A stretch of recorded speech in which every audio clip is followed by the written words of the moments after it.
Legends never die.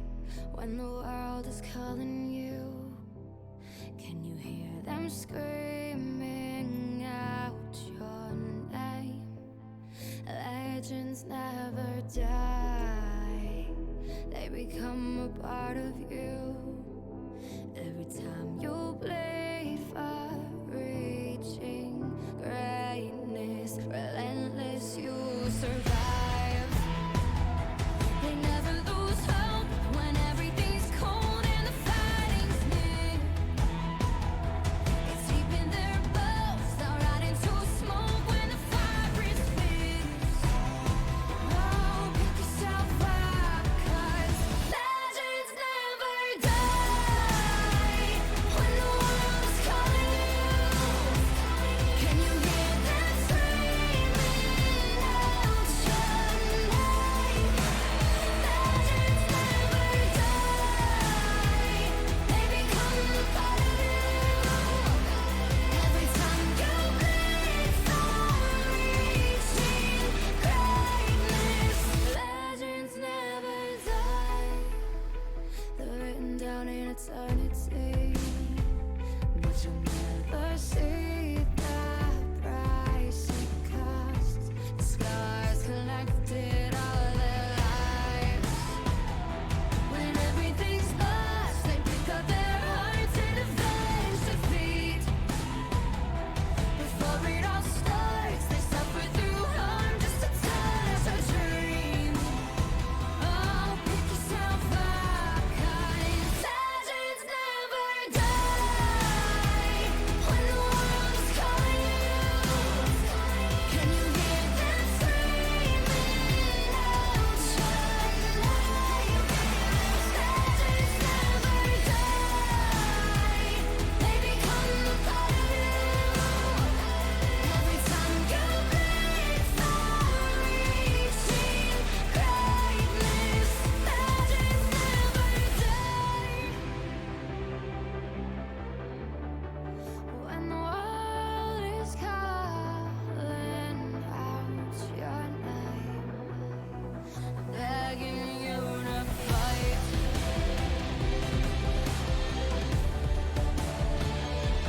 Pick yourself up once more. Pick yourself up, 'cause legends never die. When the world is calling you, can you hear them screaming out your name? Legends never die. They become a part of you. Every time you bleed for reaching. After a back and forth performance between two of the TCL playoff teams, we now get a different kind of back and forth performance. One might say a front to back kind of performance, where we are into our second quarterfinals of the TCL Season 3 with the Footlongs against the front to back teams. Now, previously, the one game that these teams have played was a very, very simple and easy performance. It was a 2-0 in favor of the Footlongs. Now, in the best of 5 of the second quarterfinal, we will be able to see if this will be another quick and easy game for the Footlongs, or if front to back will be able to show why they might be the best bot lane of TCL Season 3. Absolutely. And we've got a battle of two titans in, oh, you guessed it, the top lane, the only lane I ever care about. Reformed Bully, the build master himself, the ultimate bravery aficionado, up against Hippogriff, the aficionado of Set, Yone, and Yasuo. Um, I look forward to it. These guys always show up. They always entertain. They always give good content, and I love to watch them battle it out. Yeah, and it's really the story of two places of pressure for both of these teams, right? You've got the strength of 12-inch in the jungle. That's really their big point of strength. But on the other side, you've got Abar in the bot lane, supported by Spirit. Really the namesake, the point of focus for the front to back, where he is the member of the back, so very strong. But unfortunately, he has not. Um, and both these teams have not had, their strongest seasons where these are the fourth and fifth seed team for the TCL. So, they've struggled in some of these matches. Some of their players has looked really, really good. Some have looked, a bit struggling. And it's really in two different sides of the story, I would say. Where, top lane, where Reform Bully is the I was here player, where Hippogriff was the I'm doing too much player. Now, bot lane, Abarn obviously big proponent for a lot of the wings. Korean, I think, is surprised a lot as his mid game prowess. But I would also Mhm. say that I think tail up in the bot lane with IREP can be very very annoying, as well as I think Spirit is another one of the I was here players with one of his enchanters as his common picks. But TJ really I think is the biggest story and the biggest player for the series because he has often been very very hot or very very cold. Mhm. I think the question we're all wondering is what TJ are we going to get today? Right, right. And there's definitely a few who could say that Caridian and Abarn display some of those coin flip-ish kind of tendencies as well. So here we are actually moving into Champion Select. Yeah, we're gonna have to remake this lobby though because Yeah, we're in blind pick. yeah, Um, so I don't think they realize that you set a blind pick, which is congratulations 12 inch. unfortunate. So yeah, we're gonna need a new lobby. So sorry about the little bit of delay, but that gives us a little bit of time to I guess talk about the matchups today. So tell me, Pokemon, about your opinions of these two teams and kind of maybe what you're expecting to experience for the series. Mhm. Mhm. Well, I do happen to actually have some insider information here. We are going to see a Malzahar picked at some point today, and it's not going where you think it's going. And we'll see. We'll see if that prediction pans out. If it does, I will let you know where we are, where that Malzahar is going. Um, I'm Mhm. hoping to see it in game one. I don't particularly expect to see it game one, but I am hoping for it. And frankly, it will be a surprise to me if I see anything in the top lane other than Set, Yasuo, or Yone. Hippogriff displays a strong preference for those three champions. He plays most of his games on those three champions, and he is definitely most proficient on those three. So, outside of three bans going to top lane against Hippogriff, which I don't expect we will see, um, I do think it's I think it's important to pretty note safe to though expect. that Hippogriff in an interview did say he has many champions prepared to Correct. where, outside of those three, he can play more. I think he did pull out did he pull out the Aatrox in one of the games where all three of those were taken away? So he Yep. does have maybe more champions that he does speak of that he can play, but I guess we'll have to find out because I definitely have my own thoughts on Hippogriff's play against when he played against you actually, which is a very, very interesting kind of matchup.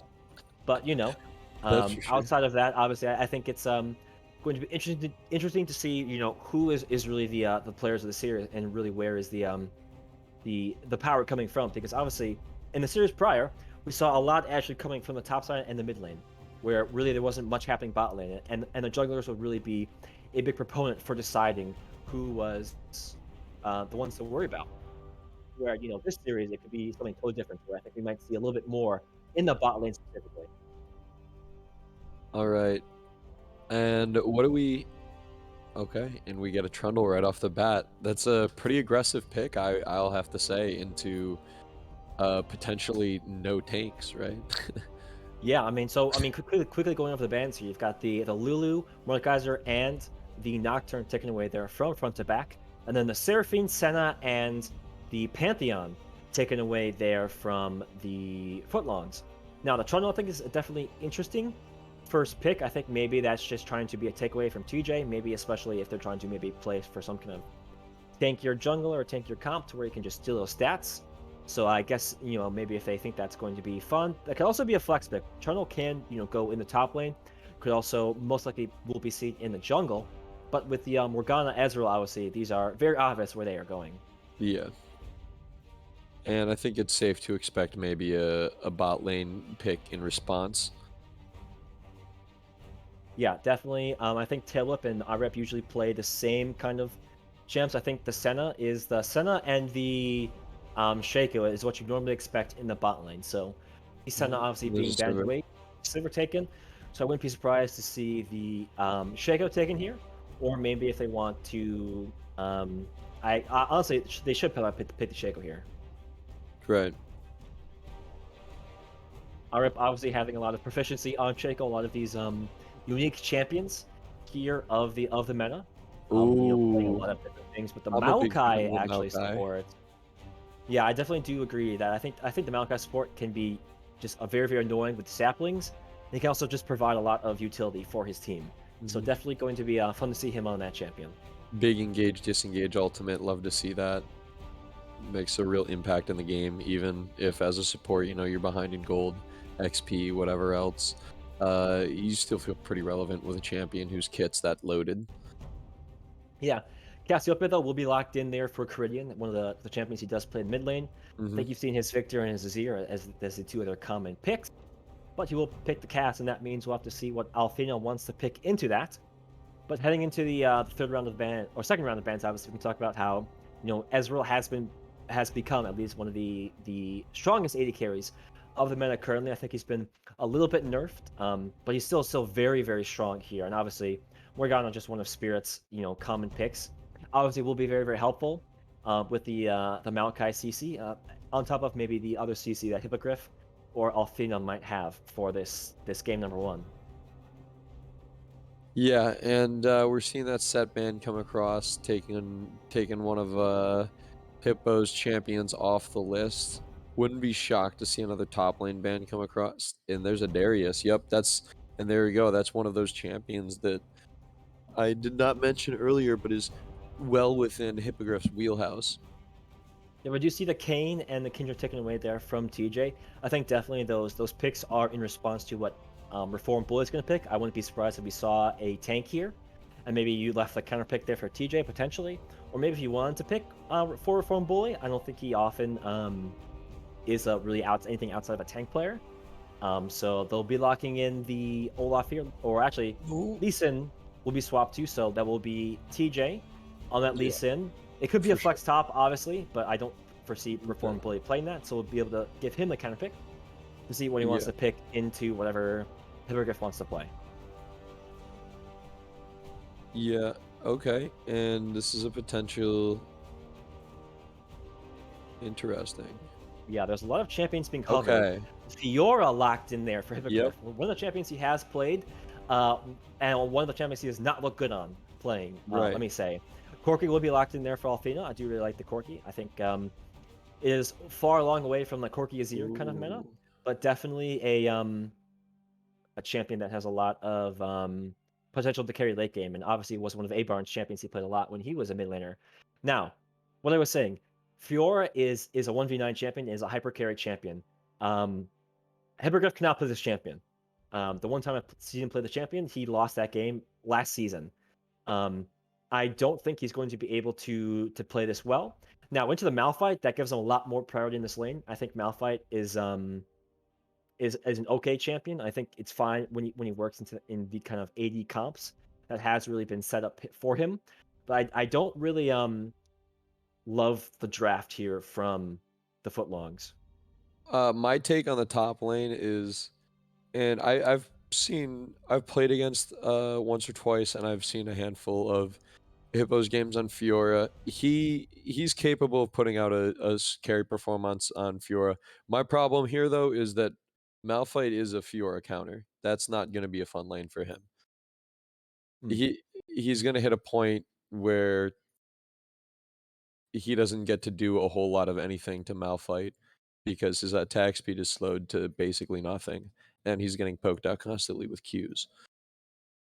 Beyond that, what Malphite brings to a late game team fight in his ultimate alone just significantly outweighs what I feel like Fiora you get at the cost of significant time, effort, and ability to hit vitals. Yeah, and I think definitely for how this comp it really wants to work in terms of I think the counters of the natural just picks of the front to back I think is just better. Because Malphite is normally picked with compositions that have a lot of AD because his damage scales with AD, or at least building armor. So having really the AD of the Sivir, Trundle and the Fiora obviously helps a lot, and then Corki is mixed. So it's almost 480 champions. And Ezreal loves that because he just builds the frozen gauntlet or whatever the item was changed Frozen to. Heart. Frozen Heart, yep, thank you. And Ezreal can't be killed. Um, Ezreal is very, very strong in that way. So I do think just in general, the draft was just better for front to back. I wouldn't expect this for to really do that much, especially if this is a strong counter. But I think a lot of it just comes down to, TJ has put a lot of games where he's either looked really, really strong or really, really poor.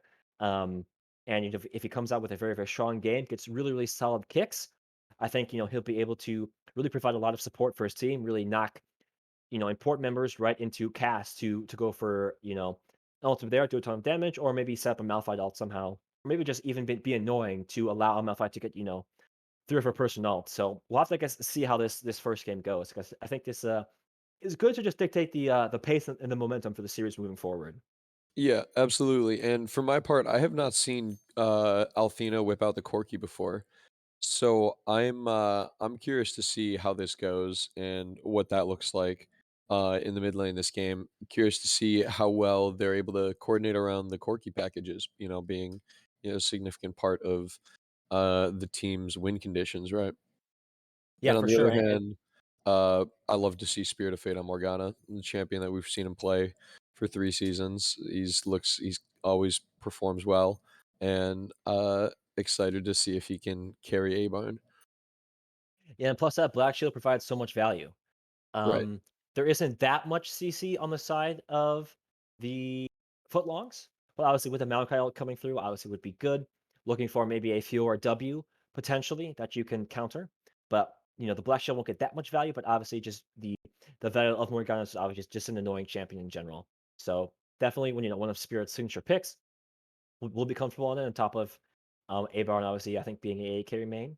So just being able to play such a strong pick like the Ezreal, I think we'll be in for a pretty decent game number one, and we'll have to see how both of these teams decide to really adapt and change their game plan moving through the series.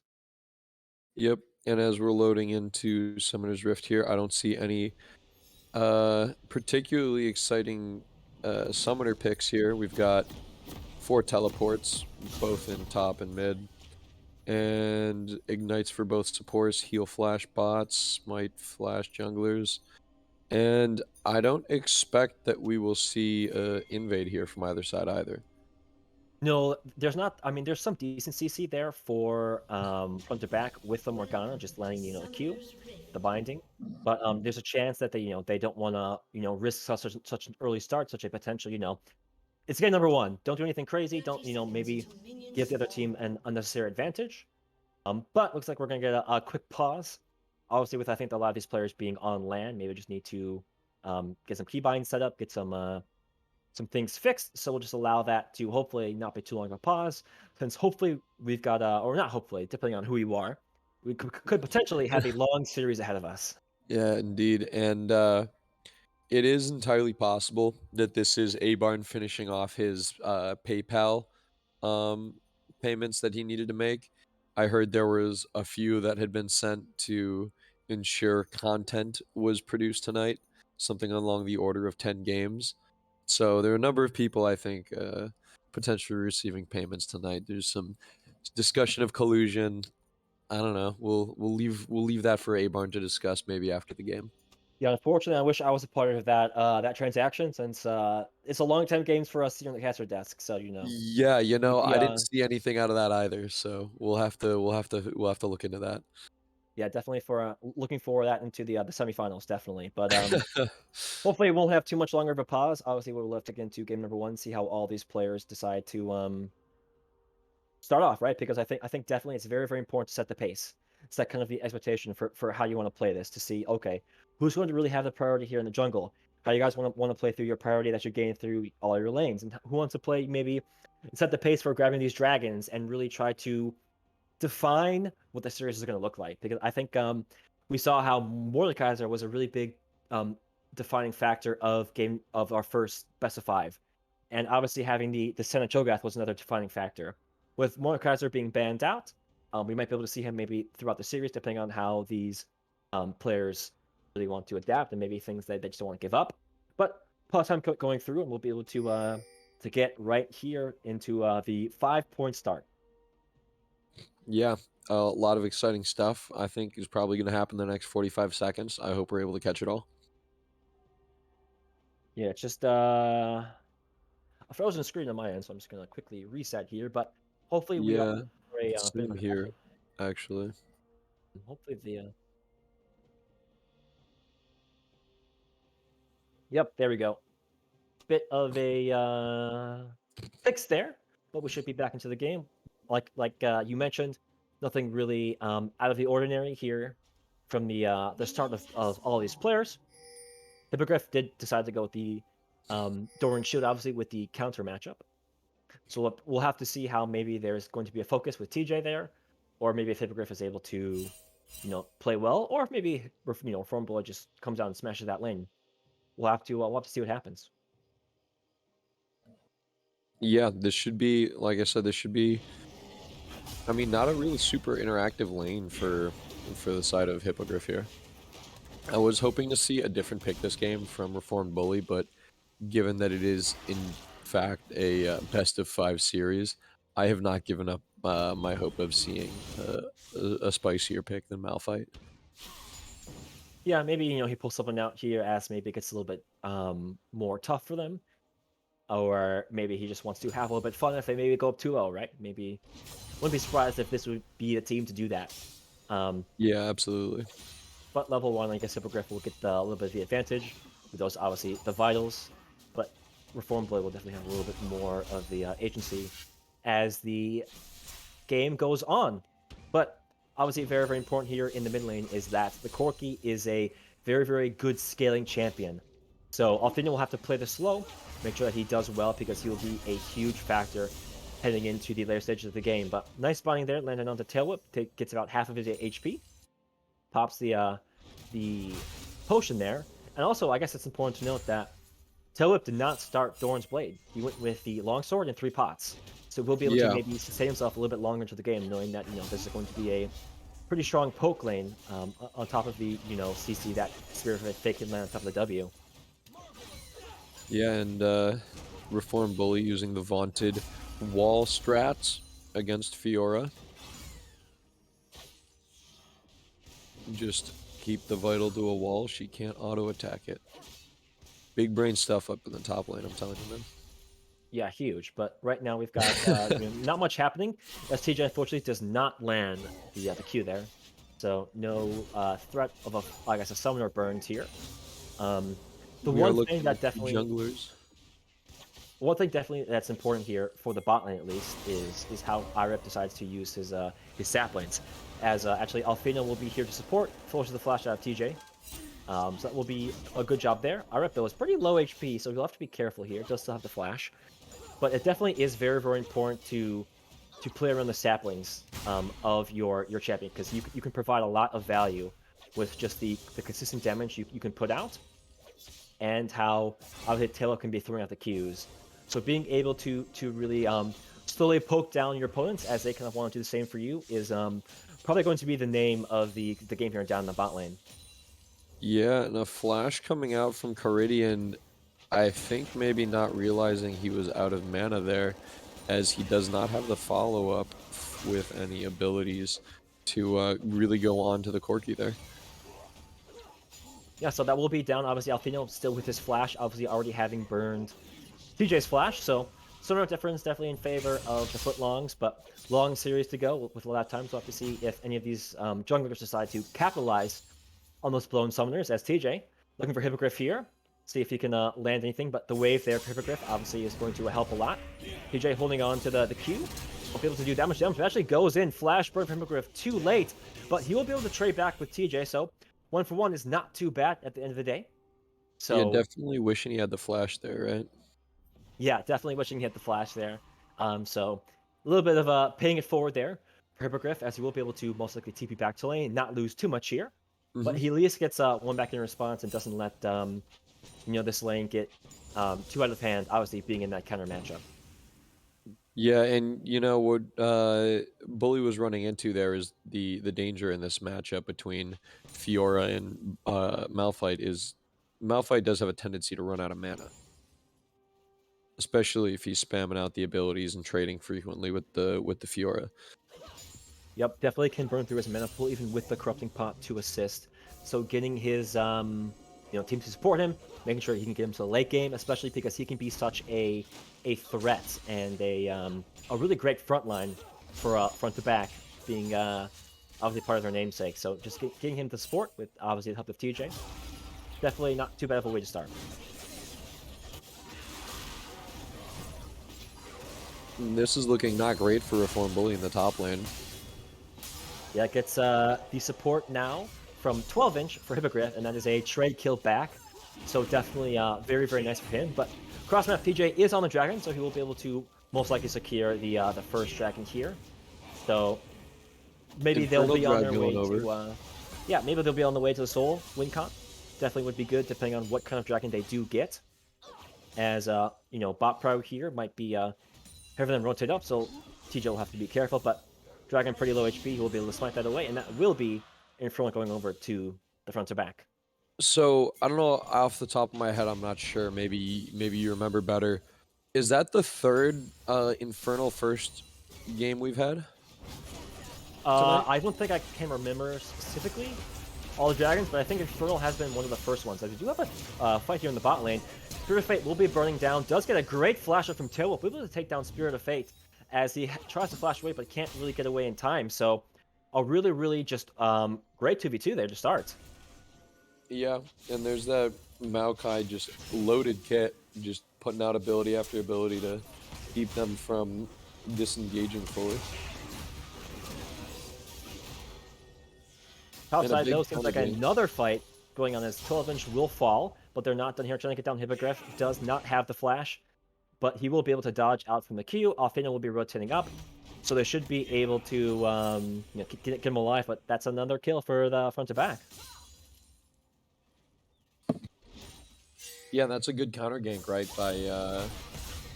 by TJ there, coming in on the Lee Sin and preventing 12-inch from securing another kill participation up in the top lane. Yeah, and this is really earlier game has definitely been decided by the junglers here, by TJ helping getting the first blood there onto Hippogriff, then 12-inch getting the kill back, and then again backwards, but TJ helping for the counter gank to kill 12-inch. So jungler is definitely the name of the game here for this time, this early game, as TJ actually returns to the top lane, I think, with Reformed Bullets level 6 ultimates. Gets the ult down there to take him down with help of TJ. So really just back and forth, and I think Hippogriff definitely has to play a little bit smarter here, knowing that he's got a lot of focus on him. Yeah, definitely start thinking about some warding. It looks like he has 2 wards up in his inventory, which is a little unfortunate to be dying in that situation when you could potentially have vision out. But I mean, I'm a top laner. I feel that. It happens. Yeah, definitely needs definitely not in a bad spot. I would say just having the kill participation there, and being able to get the obviously trade kill there for TJ, as TJ actually takes down 12-inch, trying to invade his enemy's jungle. Fortunately, his bot lane with Prio did not come to rotate over to support him. So it seems like there's a lot of aggression here in the early game, a lot of priority trying to be gained from the footlongs, but unfortunately they are just always being responded to by the front to back. Yeah, and I think this is a winning fight for Fiora. I'm gonna need to put her ult out if she's gonna be serious about killing him, though, for sure. Definitely not a kill threat without it at this point in the game. Yeah, definitely a winning trade there, but unfortunately the Malphite's relatively tanky, so she cannot do that much damage to, I think, constitute using that ultimate to try to go for a kill.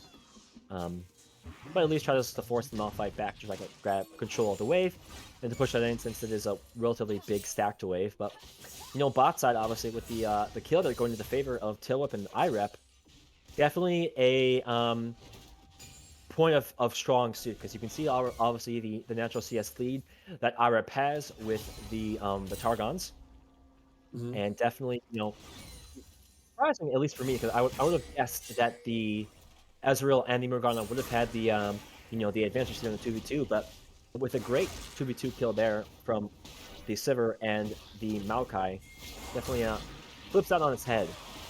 Yeah, and the Sivir is sitting at around 500 gold advantage, while the supports are just about equal in gold. Top lane though, again, Hippogriff being chased down. Unfortunately, the wave is there, so TJ cannot land the Q. Hippogriff is low HP, but 12-inch is here. Ultimate there is still up on the Fior, so this could be a 2v2 back in response, but 12-inch looks like he just wants to maybe just scare him off. If anything, we do have Alfina with the priority in mid lane, could decide to rotate up, but might just leave the wave there to be pushed in and be happy with that. A-Barn farming it out as farmers do. Yeah, I'm not sure if the Tilp had to throw in the ultimate there. Morgana was not close enough to land the Q. Ceridian was way too far away for that to matter, so he will at least not greed in case there was any risk of dying. He will burn his ultimate to escape from the potential 3v2. But mid lane, fighting is not stopping as you left your mid lane. That means you are giving your tower up. So Rift Herald will take down the first tower of the game. Mid lane being a great tower to fall here. So a lot of gold in Alfina's pocket. Obviously, now will have a lot of importance for him to really get to that late game, start to be a carry threat. Right. And notably, we're going to take a peek at mid lane here and see that the blue tower is at 5 plates. I mean, there's still gold on the map there, but it doesn't appear that that's going to be the play at the moment, as they're instead going to focus dragon. Yep, that will be the second dragon there going over to front to back. So definitely, good of them to make sure that they use that their priority they gained through the bot lane. But unfortunately, it is a cloud dragon this game, so not the preferred member, or not the preferred dragon at least. Would have much rather seen the ocean dragon. That's Ocean definitely Soul at would have least been the great. third Cloud Soul, right? I feel like we've been seeing a lot of Cloud Souls tonight.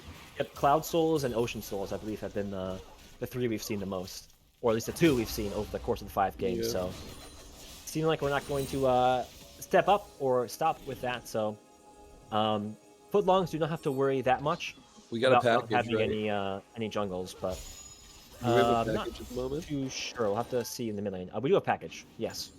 All right. So Corki could maybe, rotate over, try to get something done, maybe help his top lane, or maybe even help the bot lane. After they have, had some a little bit more of the priority here early game.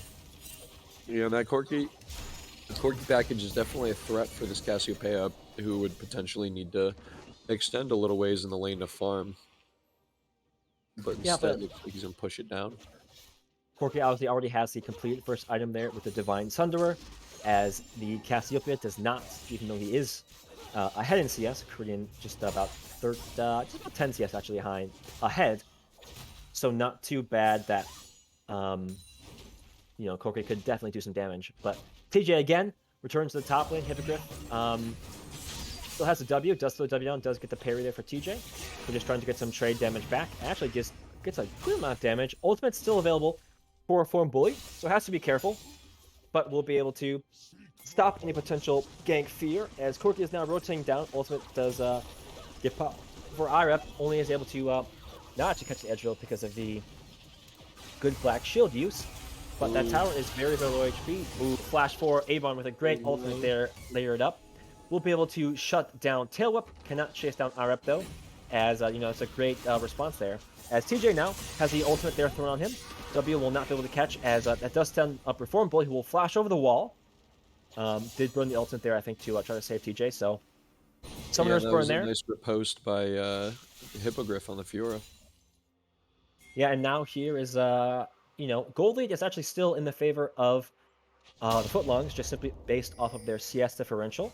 With actually Hippogriff surprisingly have the CS lead, even though he is in a counter matchup. Obviously, the CS difference is not that significant in most of the other lanes, but definitely helps their team keep themselves ahead, even though they fall at least a little bit behind in the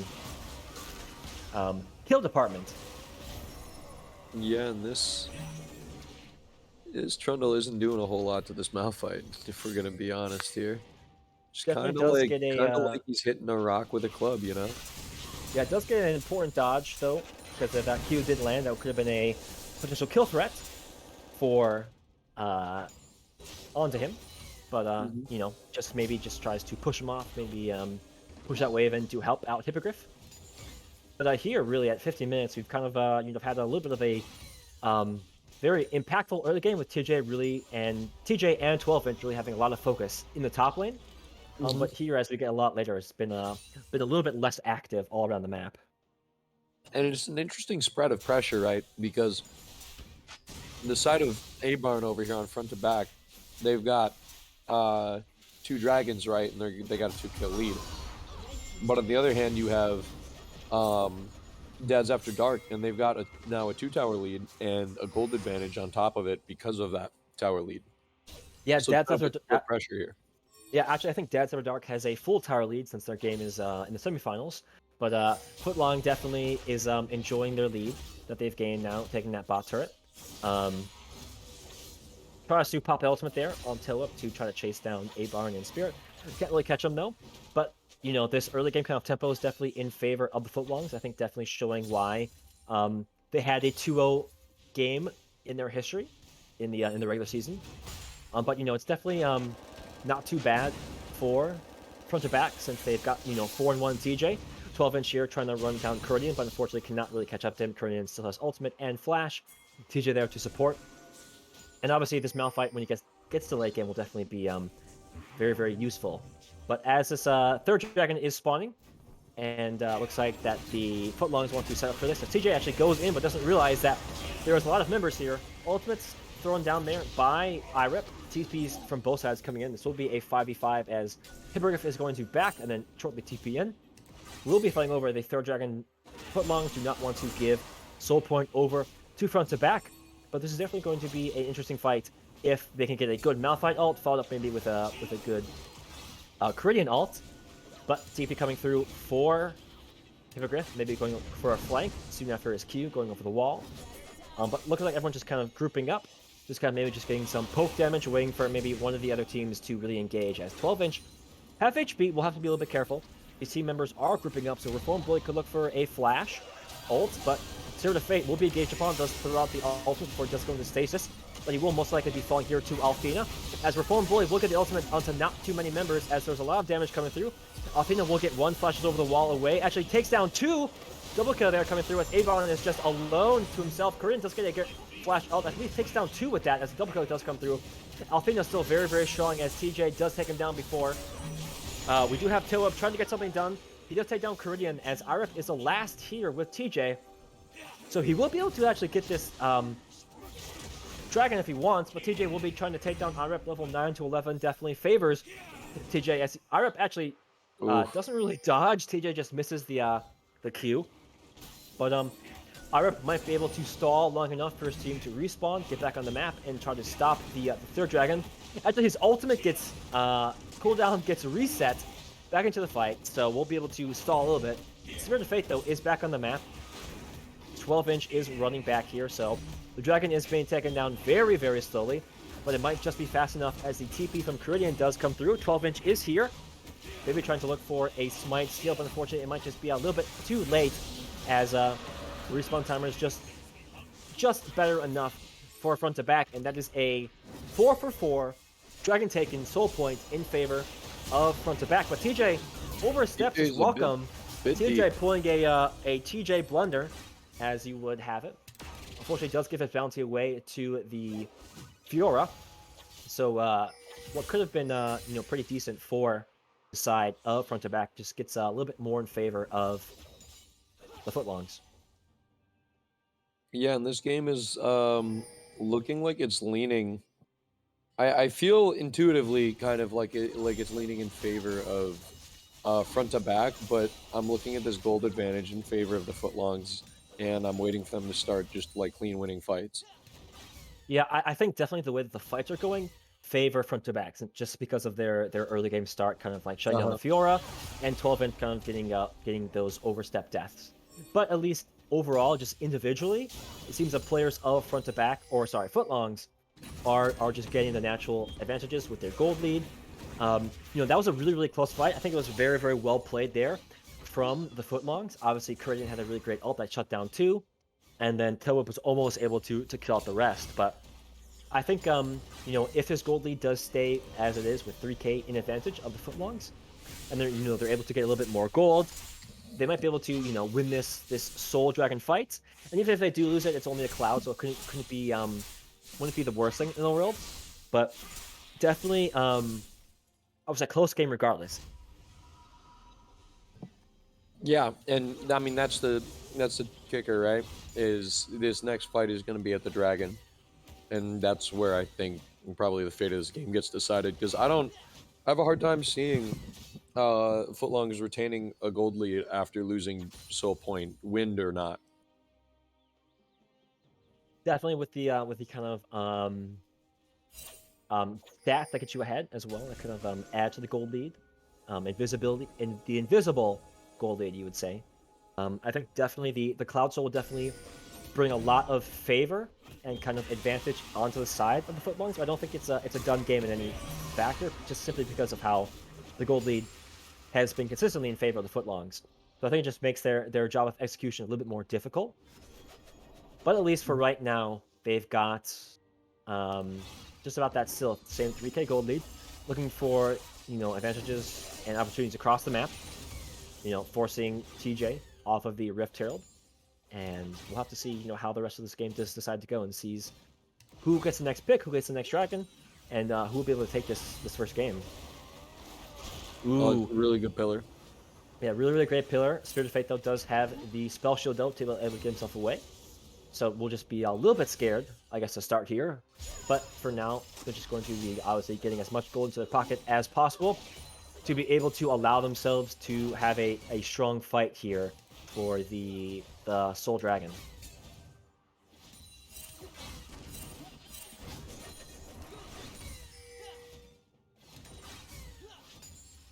And top lane just looking like a farm win for Fiora, frankly.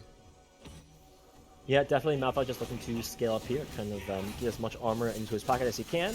Althena might have to be a little bit careful, does have the Rocket Soul to check the bushes, so we'll be able to make sure he doesn't get hit by any of those Morgana bindings. As we are just kind of looking to... Really, both those teams are just trying to farm up until the objective fight, since none of them are really willing to look for too much, and let's just kind of just run in front of them as 12-inch, still aggressive, looking into these jungle invades, as he and Hippogriff's inventory is very similar. 3 Divine Sunderers here for the side of the Footlongs, and then with the Kraken there, for Tillip just trying to do as much damage as possible in these fights.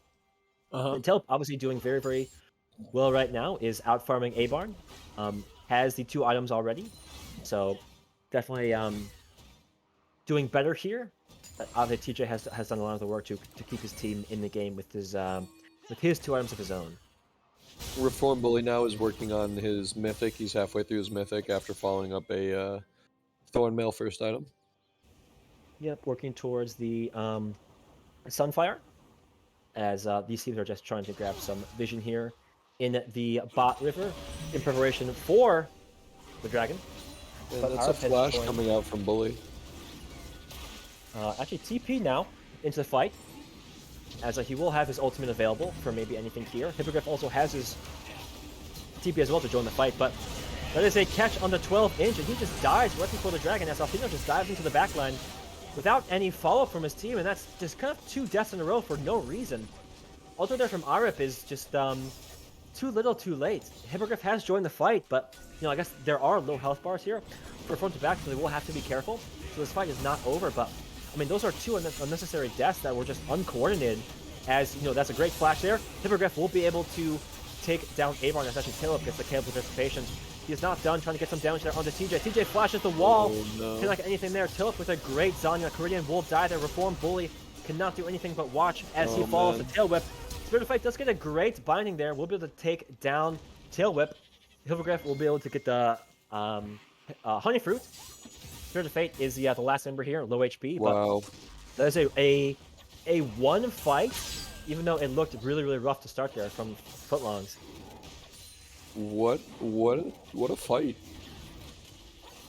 Yeah, luckily enough, 12-inch died so early that he has already respawned, and now we'll be able to secure this dragon, so it buys our team 5 more minutes, but, definitely a mis-execution from the Footlongs. 12-inch being called out was not the first person to go, and Althena just diving into the back line when there was no follow-up, Right. wasn't even late in the team fight, was really questionable. But fortunately they have such a gold lead that it was okay. So Yeah, and not to mention IRAP's really nice flash engage to pick off. Was that, I don't know, it was who A did he Barn. pick off right at the beginning of that fight? Abarn? I'm pretty sure A Barn was picked up right off the bat. Ceridian was the next one to follow, or actually TJ and then Ceridian. Unfortunately, the miss flash did not end up how he wanted to, but yeah, I think it was just very lucky that the strongest members here for the Footlongs were still alive, that they were able to really carry that fight. So definitely want to make sure that they fix their execution heading into the rest of this match. But it was a very fortunate team fight win for them. Absolutely. And that is looking to extend their lead. They're looking at a 4K gold lead now. And looking to recover from this 3 dragon deficit that's they've cut down to 2 and could potentially just really take a hold of. Yeah, Arup just being a nuisance there with the saplings, exactly what you want to see here, as they're just getting some vision set up for the Baron as the next kind of neutral objective there on the map. Hippogriff is splitting here in the bot lane. 2 levels ahead of Reformed Bully is doing very well into forcing him off of the lane. Not sure if Malphite is the best pick here for Reformed Bully. Not really looking that strong on it, especially with how much support he's gotten. So Yep. maybe kind of looking for him to play something he's more comfortable on, like the Ornn, like the Mordekaiser if it's available, if it's not banned. But And I understand the Thornmail first buy, but I would prefer to see just a Bramble Vest followed up by your Mythic. yeah, because one of the most important things on tanks is HP. Outside of the tankiness that you can get just from getting straight armor, especially since 12-inch does the same AD damage that Hypnotic does. But definitely having more HP on his pocket with the Bombing Cinder, I think would have done him much better than just finishing a straight Thornmail, because the what is it called? What was the component of Thornmail? The Bramble Vest definitely is more than enough healing cut for him. Yeah. Turret does get taken here in the mid lane. Tier 2 is falling. Spirit of Fate does pop the Shurelya's. Cannot land a binding though, as Tillip will actually throw on his own ultimate. As definitely his Qs are doing a lot of damage. So the side of front to back definitely needs to be careful. Nice spell shield there. Cancels any kind of follow-up from TJ. Athena does get some trading back and forth there onto Ceridian, as 12-inch is now here, so looking for a potential dive. If they do set this up, but looks like Ceridian will be able to just, back off. I think he might have got a little bit of vision there. Actually, Arp is here as well, so might have to be a little bit careful as Ceridian is forced under his tier 2. Yeah, and they're definitely not letting up on this tower pressure either. I mean, they've taken minimal damage across their 3 lanes, tier 1 towers, and they're pushed down to inhib tower mid, and they're looking to make moves for T2 and top and bot. Yeah, and this goal lead has just gone bigger and bigger, as right now the Footlongs have a 5k, just about a 5k gold lead, almost 6k here. So they're just continuing to push their lead, not let front to back really get any kind of advantage here. And they're even though they fell behind in terms of dragons early, they're doing really well to make sure that front to back can't get that soul. Yeah, absolutely, and that soul lock would be crippling for them. I think it definitely would be a struggle, especially just getting all that movement speed. But it definitely wouldn't be game deciding. It would just make their job a lot harder. As looks like they're trying to set up here for the next dragon spawn, as this will be another 5v5. Hippogriff does have TP, so we'll be able to join the fight. But there's not a 5v5 just yet, so we are looking for the Footlongs not to have any kind of crazy engage to where they'll just almost throw away another fight. Looks like they're just trying to play it slow, allow for Hippogriff to maybe just get some more pressure there on the top side, and then maybe look to TP and join the fight later. And there's going to be a lot of posturing here with that Maokai. He's going to be looking for a pick before they commit to anything. Yeah, 12-inch just trying to run down TJ with the ultimate there from Irip, but a lot of damage just from the poke and really the great sapling. So it's definitely making this fight probably they have to give this up at this point, because if they try to go for the fight, there's just going to be so much damage coming out. So that will be the next dragon there. Second dragon going over to Footlong, so another 5 minutes bought for them. As at this point, it's going to get a lot harder for the front to back to really get themselves a strong footing in this game. Yeah, and it looks like we're getting some attention in the top lane here. We have 3 members going, as we will have the ultimate there. Land Hippogriff probably won't be able to do anything but get killed off here. We'll be able to flash away, so Zeph is actually towered to support him. Q just respawns in time, but unfortunately, a great Q there from Hippogriff, great Q from Reform Bully, and TJ, but across the map, Althena will be able to pick off Spirit of Fate, and they are pushing on to this, bot tier 3. So Avon will have to just do nothing but give that up. So as 3 members did try to push for this tower, they might actually just keep trying to go for the ending of the game, because 3 members there from front to back are trying to get the Baron. They do secure the Baron, but look how much tower damage is coming through. This could just be at the end of the game. Fast respawn timers, but they will be able to just get the Nexus turret and just be able to disengage here because there are low health bars. So, not the best trade here, I don't think, for front to back. I don't think the Baron was really worth losing all of that of your base. Yeah, an open Nexus, jeez. Yeah, with 2 teleports as well. Caridian is, here with a TP flank, is about 0 HP.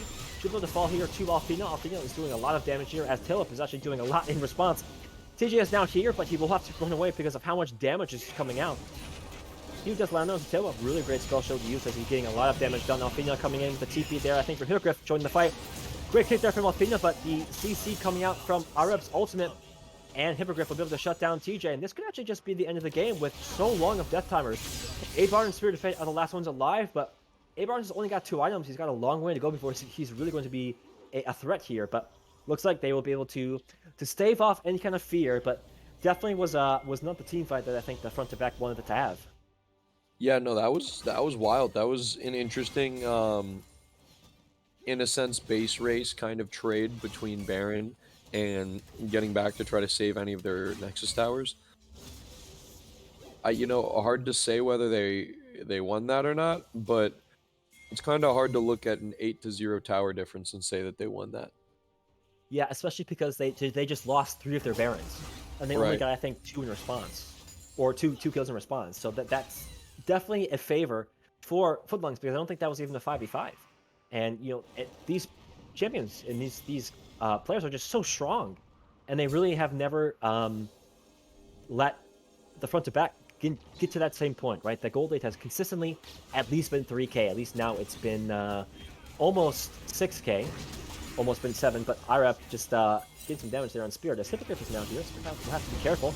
Does have the black shield, but the perfect pillar there will be Spirit of Fate's death, as now they're just being run down. Reform Boy just standing still for a little bit there, as Avon is so low HP. We'll have to run back to the fountain to heal up, and this is looking really, really bad for them. Yeah, no, that was not what they were looking for by any means. And it looks like they really just need to tighten up on their positioning. Trading outside of the team fights has not been in favor of front to back at all in this game. Yeah, and you can see how fast these turrets do fall down there. Form Bully, I think, wastes his ult there onto Irep. Doesn't really get any kind of value there. I guess they will be able to pick him off. But that is a big ultimate that he could have maybe used to try to get something more. Althena now tries to join the fight, level 17 with the GA. So this is definitely a very, very scary fight that they would have. So now they're burning these important ultimates, and they're forced back into their base. So yeah, the pressure. Go ahead. No, the pressure is still here for the Footlongs. Yeah, absolutely. And I think it comes down to on the part of front to back at least, they got to clean up on their positioning, and it's just, I mean, when they fight as a team, they seem to win for the most part. Yeah, and even if they don't fight as a team, the Footlongs still pull out the win.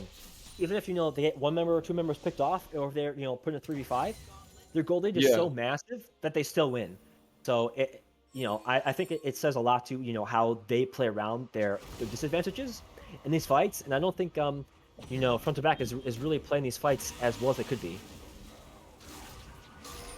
Yeah, definitely need to clean this up. And as we move into this dragon here, uh, Scuttle goes over to Team Footlong, and it looks like they're gonna pretty quickly establish a vision lead, or vision dominance in the area. Yeah, and Just actually run they're them just right going off. to run them down. Spirit of Fate does have the Black Shield to support, but unfortunately 12-inch cuts him off, and that will be a dead Morgana. 12 Spirit of Fate has not had a fun game, unfortunately, has been focused a lot. But now a 4v5, the package on Corki, all these champions really at their breaking points. This is most likely going to be the end of the game unless there's a really great team fight that the front to back can pull out. Yeah, and I don't think they're gonna be able to hold them off here. This should just be end of the game as far as I'm concerned. The ultimate there comes out from the Malachi. Reform Boy just disappears. CJ is now the next to fall. Koreans the next cannot even get the passive shield there as it will just barely pop, and that is a just easy, quick, clean first match over to the Footlongs. Quick, clean. I mean, I'll accept pretty clean. I don't know about quick. That was a 36-minute game.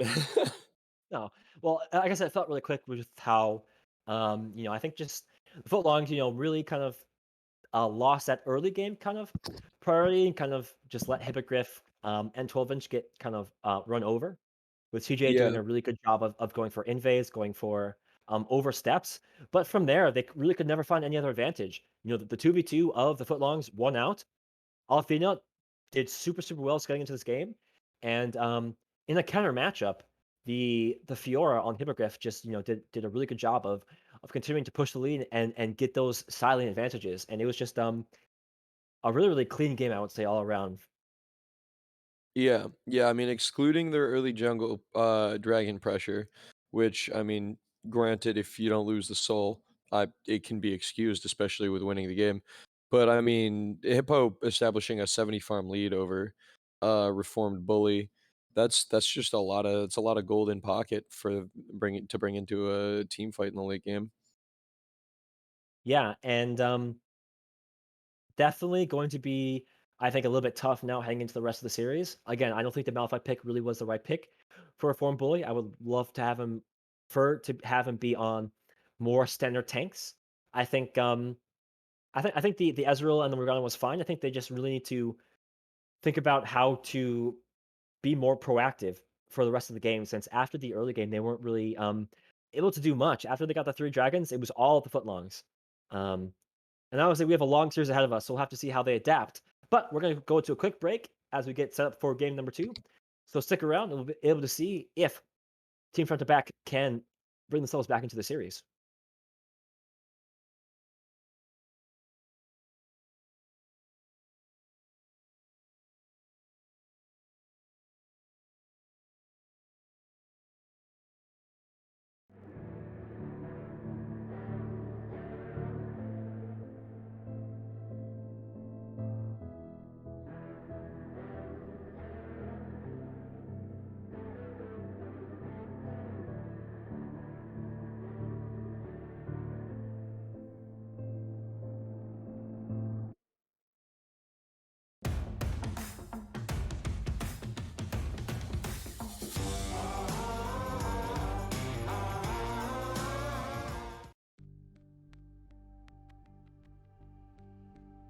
At the heart of any in-ear monitor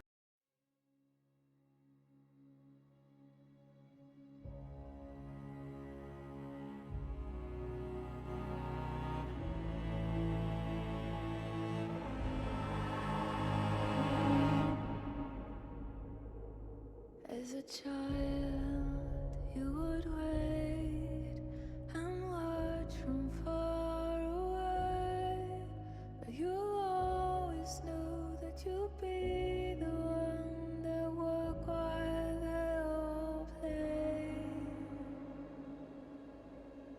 And you'd lay awake at night and scheme of all the things that you would change, but it was just a dream.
Trident Vibes Gum. A long-lasting chew in a crispy candy shell.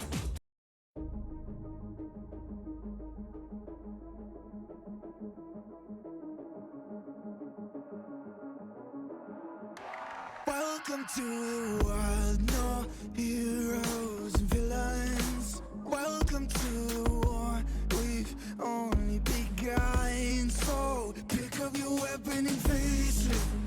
Welcome back, everyone, to the TCL playoffs. We have the second quarterfinal with game number 2 between the Footlongs and the front to back. Obviously, we just saw game 1, which is a pretty solid performance from the Footlongs, who really, once they got their lead, they never gave it up. Yeah, and honestly, I'm looking to see more of that gameplay moving forward. They established a early lead in lane pressure, gold advantage, some tower pressure, and then they converted it and uh, they prevented the front to back from converting on their fourth dragon. Yeah, and I think you kind of saw how well that they used that pressure. They really always push the tempo, push the pressure, push for objectives.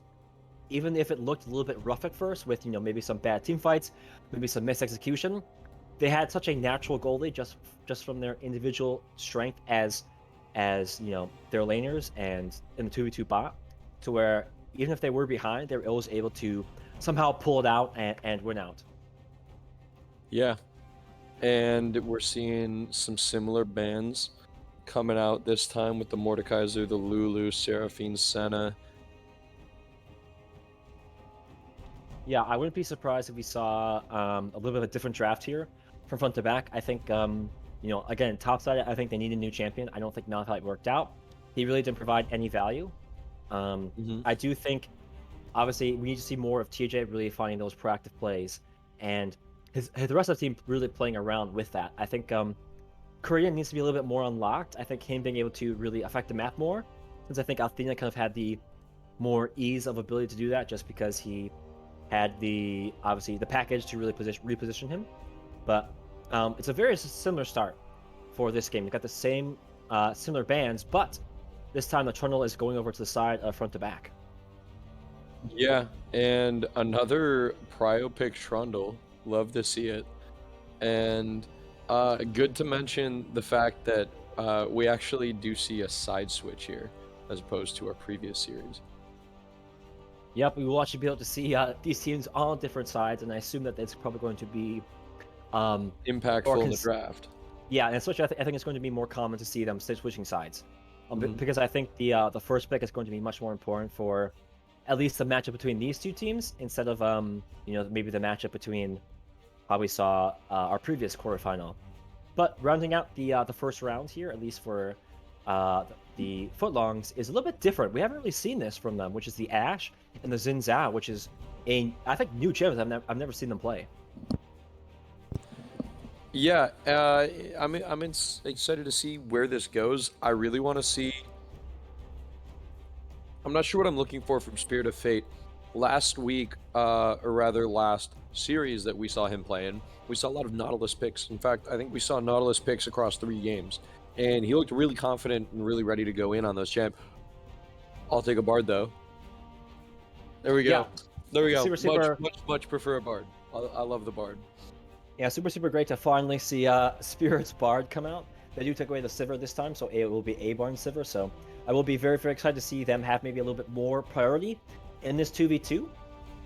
So I think we're going to probably see which support that Arab will be on, and the Shen is a very common one of his. Yeah, and that's, I feel like, more of a throwback to Season 1, Season 2 Hippogriff. Shen, I remember in Season 1, was a hotly contested pick across many of the teams. Another champion that he's most certainly competent in, and one that I didn't mention, so of course one that he would pick, since I have not predicted, I think, a single thing tonight. Yeah, and this is definitely going to be a little bit of kind of similar things we've seen from the Footlongs with like kind of with the Shen support, being able to really affect the rest of the map, and that ultimate has so much power getting into the later stages of the game with the buffs that it has received. But it will definitely be interesting to see, if they maybe try to enable the Xin Zhao, because I definitely will be excited to see this iteration of the Footlongs comp. Yeah, and we're seeing the Cassiopeia and the Azir bands coming out against Caridian. Thank you. And the final band coming across from front to back will be. I think they'll probably be targeting maybe in the mid lane or maybe trying to take out something from Hippogriff's Shampoo, right? I don't think there would be a problem taking something out. I wouldn't be surprised maybe to see the Fiora, but the Vladimir will be taken away. I don't think not sure who actually pull up the Vladimir, if that's maybe an Althena champion or a Hippogriff one. Yeah, I think there's a pretty decent chance that's a Hippogriff Shen. Oh nope, it's gonna be the support. Yep, And we're gonna see Fiora will how be double locked team in. go. I will hope to see a different top laner here for Reform Bully. I don't think the Malphite worked. There it is. There it is. Pick it. Pick it. I think the inclination that you kind of talked about with the Malzahar would be Malzahar top. I think that makes the most sense. Yep. I don't think we'll be seeing that on Caridian. Fiora into Malzahar will be very unique if that's the way they do decide to go about it, because it could be so flex mid, depending on what is locked in here. But with the takeaways of the Cassiopeia and the Azir, I think you might see a potential Victor, or you could see the Silas. Caridian has looked decent on Silas throughout the season 3. But they will be the LeBlanc, actually. That's a little bit new. Yeah, the LeBlanc from Caridian, touted to be an int pick. So I have heard in the dangerous world of TCL Customs, but I have not, I think, observed it with mine own eyes. And there's Yeah. Arya, and I think Arya is always a great pick, personally. Yep, Aura just a really solid mid laner that, a lot of TCL mid laners have pulled out throughout the course of the seasons. Mm-hmm. Very, very consistent and common, I think, for a lot of players. And I think it'll just be a solid pick into LeBlanc, since once LeBlanc, jumps forward into you, you just charm her, throw on your Q, and it's a lot of damage. I am very, very interested to see how this Malzahar matchup will go, because I think it's either going to work really, really well or not work at all. Right, absolutely. And I've heard there were numbers between 40 and 60 put up for practice games for Reformed Bully going into this week's quarterfinal matchup here, specifically on the Malzahar. So again, I expect big things here. We shall see. Well, we'll definitely be able to find out if big things will be had, or if it'll just be a lot of hype leading into a lot of nothing. Um, Especially because I think Xin Zhao would be a really, really strong champion to counteract this, because once the Fiora pops his passive shield, Xin Zhao just gets on top of you, and now Malzahar really doesn't have any way to get out outside of his flash, because he has such low mobility. So I Yeah. think it's going to be a lot of onus on 12-inch to really shut down the potential cheese pick of the Malzahar. Yeah, so it's going to be on 12-inch on the Zinzao to enable his team. And I think in the top lane, I think there's potential for the Shen to make plays on a Sivir Bard. Yeah, Uh, I think honestly, I think this might favor um, the front to back team in the 2v2 at least, just because I think Shen's really going to be trying to affect the rest of the map, right? I think having Shen just allows for the team to really do so much, mhm. and I think he'll be able to really support either any kind of mid invades or mid ganks from TJ, as well as maybe the volatile top matchup. I do think they maybe pick the Ashe, or the Ashe will do very, very well because if he can just safely farm with a W. But it'll definitely be, I think it will be very, very unique to see how both these teams try to play for maybe the strengths of their comp. Yeah, I mean, that being said, you do got to keep in mind, you got to respect the Shen early damage. He is not to be trifled with around like levels 3. So I do hope to see IREP make an aggressive play. He's been known to make those plays in the past. But yeah, absolutely. Shen's value comes from that mid to late game when he starts affecting the map with Inzar. Well, especially because I think Shen will have a much easier time to really make some good plays, at least in the bot lane, because of the slows of Ashe, right? Ashe can Mhm. just easily slow out Avon or Bard, and Spirit, and then that'll be an easy setup for the Shen taunt, which could lead to a kill. Um, I think definitely this is a really, really smart 2v2 here, and it really plays to the strengths of both of the players, especially the champions. And if there is going to be a 2v2 kill, it'll definitely be kind of off of the back of that kind of setup. So, initial instinct, initial response, who you like after this draft?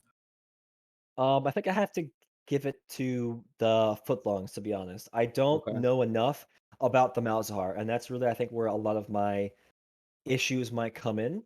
Yeah. Because if I knew how the Malzahar would go, I would be able to say, okay, if it's a strong pick, then obviously it would be easy for that. But I also don't like the Blanc. I don't know if Korean can play it. Um, and also I don't think Malzahar Reform Blade can really play Malzahar. Or at least I don't think he's going to really play it to the level that he needs to. I think it's just more of a cheese pick that's not really going to work out. Um, so I really do think that the comp of footlongs is just better.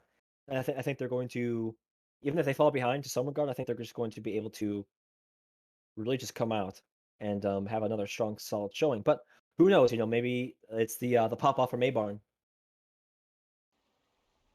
Yeah.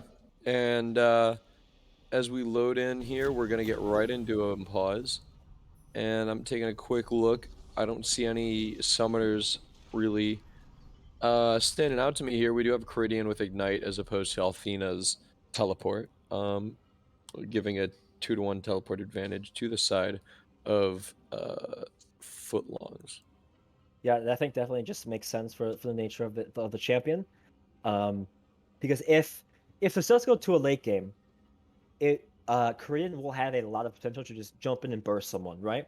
Already could just get one shot. Ash can just get one shot. Hmm. Might be a little bit more difficult to one shot Hippogriff or Din Zhao, but like he could have a lot of potential to really do that. I don't know if that's gonna get. I don't know if we're gonna get to the late game.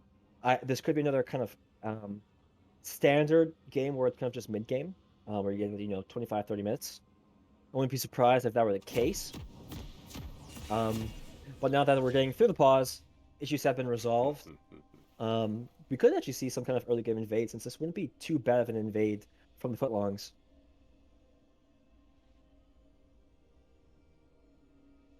But I think we have a little bit of a A little bit of that pause glitch. yeah, pause glitch, so hopefully in a few seconds that'll be fixed. Hmm. But yeah, definitely. What do you think will happen for this game number two? Do you think we're gonna have another repeat performance from the footlongs, or will front to back really be able to um bring themselves and get a strong footing into the series? You know, you nailed it right on the head. Reform Bully is his Malzahar is like the question mark pick here, right? Like that's the unknown. That's the I mean, regardless of how many games he says he's played, I haven't seen any of them. I have no idea how they've gone. I haven't even seen the numbers. So we could really be in for anything here. He seemed excited about it though before the game, so I'm excited for it.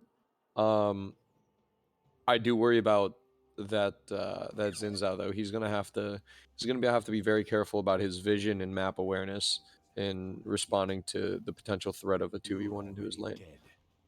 Yeah, I think regardless though, it will be very, very fun to see, because we'll be able to either flame him for a really, really bad pick, or be able to say, wow, what a smart kind of pocket pick you have here. So it's either going to be one or the other, nothing in between. So I'm excited to figure out what that might be. Early game though, there is no potential invade. Everyone's just going for the standard 5 points. So none of these And teams within TCL really like to go for these early game invades, which I think can be a lot of fun and can really change the course of how early games can go. yeah, and we're seeing a mirrored top start here, blue and red buffs. Looking for a potential meetup at level 3 in the bot river. Uh, we'll see if either of them opt for a full clear as opposed to a early scuttle or gank. And I've got to assume that Bully doesn't have much options in terms of whether or not he pushes lane. Malzahar, I feel like, will just push lane into Fiora. Yeah, especially because he can just outrange Fiora with his spells. So definitely, if there is going to be any trades happening, it has to be all ins, or at least trying to burn all of your abilities and then back out.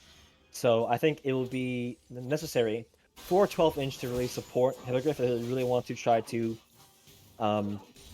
maybe not shut down Malzahar, but at least don't allow him to get like a weird kind of matchup here. But Taunt does land on the Spirit of Fate, and there's some really decent shredding back and forth. I think it's even relatively, just considering all the health bars. A-Barn definitely has the full HP, so he'll be happy about that. But decent trade there onto Spirit, so not the worst trade back and forth. Yeah, and the bot and the two junglers looking like they are going to possibly meet up here for this bottom lane Scuttle Crab. The charm misses mid lane, and it looks like what must have been an even trade. Yeah, TJ is here though, so Alfredo might have to burn his flash to survive. Very, very low HP. And ooh, just misses a charm, I think, but actually might be able to take down TJ. Ooh. Again, TJ goes 1-for-1 in these level 1 trades. So I think Alfredo will definitely be happy about that. As the Zunza, I think, was posturing bot lane to maybe look for something. As he now goes for the invade, now that he knows that the opponent jungler is dead.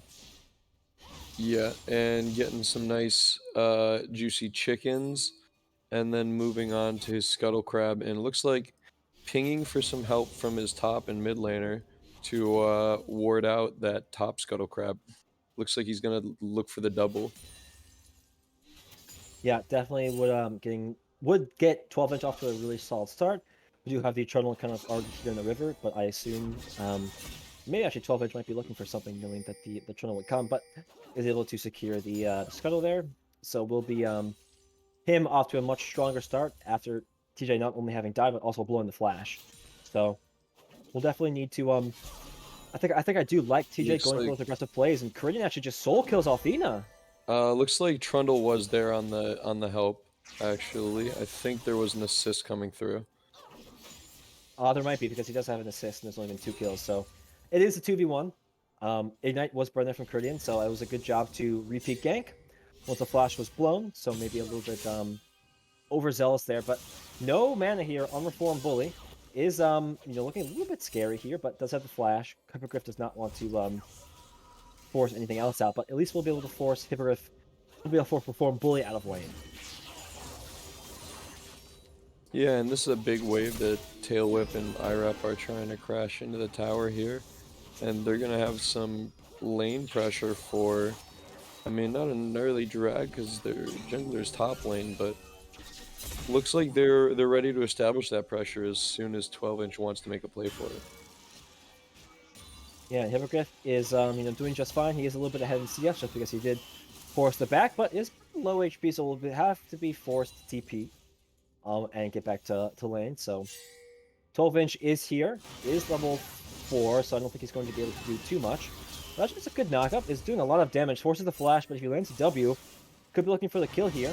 Waiting for the build, he actually just dives right onto there. Can't get a second knockup, does get the great flash for, and that will be a kill there. 12-inch will be able to get out, no problem. That is a really, really great capitalization on the Form Boys overstep.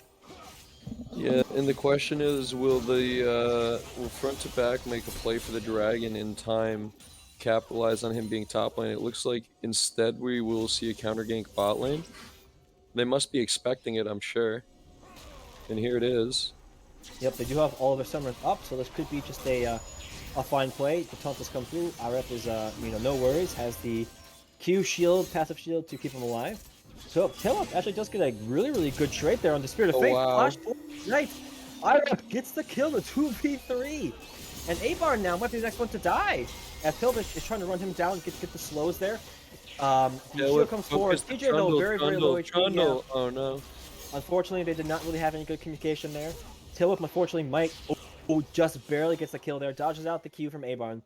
I don't think he has enough mana left, but that was a really, really well played 3v2, and I think now that's going to lead Footlong onto the Dragon. Yeah, definitely looks like there may have been an issue of communication on target selection there. And that's a long double dash coming from the LeBlanc, and he's just gonna auto attack the Ash to death. That's rough.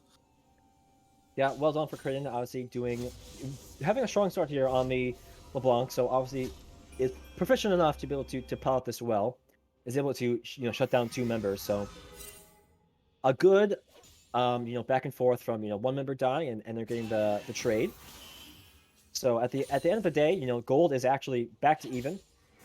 The Footlongs did take the drag though, so they will be happy with that. Trying to not have to worry about losing the soul to the opponent team, as both top laners now have hit level 6.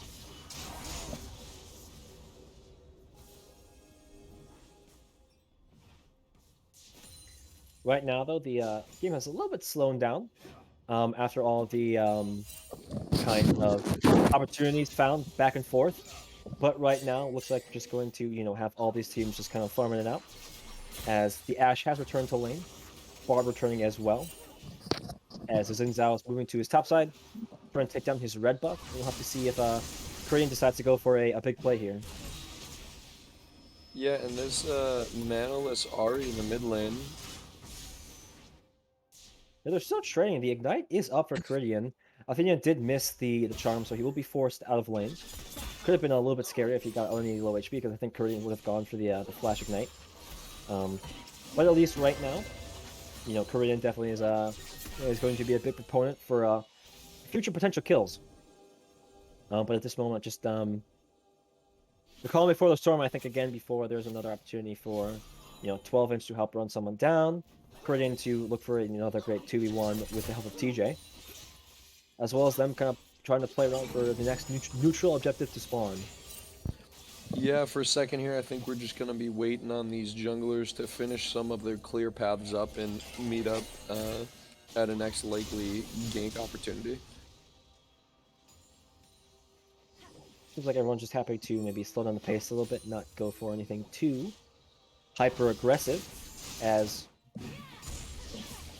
Korean obviously trying to get that poke damage. As Alpina now going in, pops the ultimate, does do a lot of damage to Korean. 12-inch is here, is going for the wrong one, unfortunately, as he cannot follow up onto Korean. Charm barely just missed, but definitely attempts there from both sides. As now Spirit of Fate is here. Good flash from Althena to dodge that. Probably would have led to his death if he did not. 12-inch is still here in the mid lane. I think just helping to push out the wave. But TJ and Spirit are here to support, so it could be a little bit scary, as 12-inch did try to get the W dive. As Spirit of Fate, TJ probably just trying to scare them off, as IREP is trying to get set up. Spell Shield probably will be up for A-Bar, and so not really much of a taunt potential. And I'm having a hard time tracking it, but I think based on the corrupting pot, Bully is managing to kind of win out in these trades in the top lane. But I think once he's out of pot, we're gonna go bot lane. Yeah, but the gank from the own jungle from TJ and Spirit of Fate lead to the double kill. Really, really nice setup there. Obviously with the great portals there from Bard allow you to go for those kind of plays. Althena though is taken very, very low from the Ignite. Flash forward for Caridian does get the kill. Look at this guy. Another He's cool as a cucumber. Kill. Yeah, he gets another kill there. 12-inch is here to at least push them off of the bot tower, just hop up to get any more plates. Actually, does jump in, does pop the ultimate as Arep is back. Does pop his ult, but unfortunately cannot get close enough to go for the follow-up taunt. So, another kind of similar early game to where front to back are really getting the, some really good advantages off of great plays from TJ, and now from the help of from Spirit. Yeah, and here comes that big Malzahar play, not quite able to finish out the Hippo. Yeah, I honestly thought that Hippo probably would have died to the ultimate in general, but it's able to just make it out alive, pops a W just in case, and is very, very low HP. He does still have ultimate, so oh no, he ate the space bait. Does step up a little bit too far.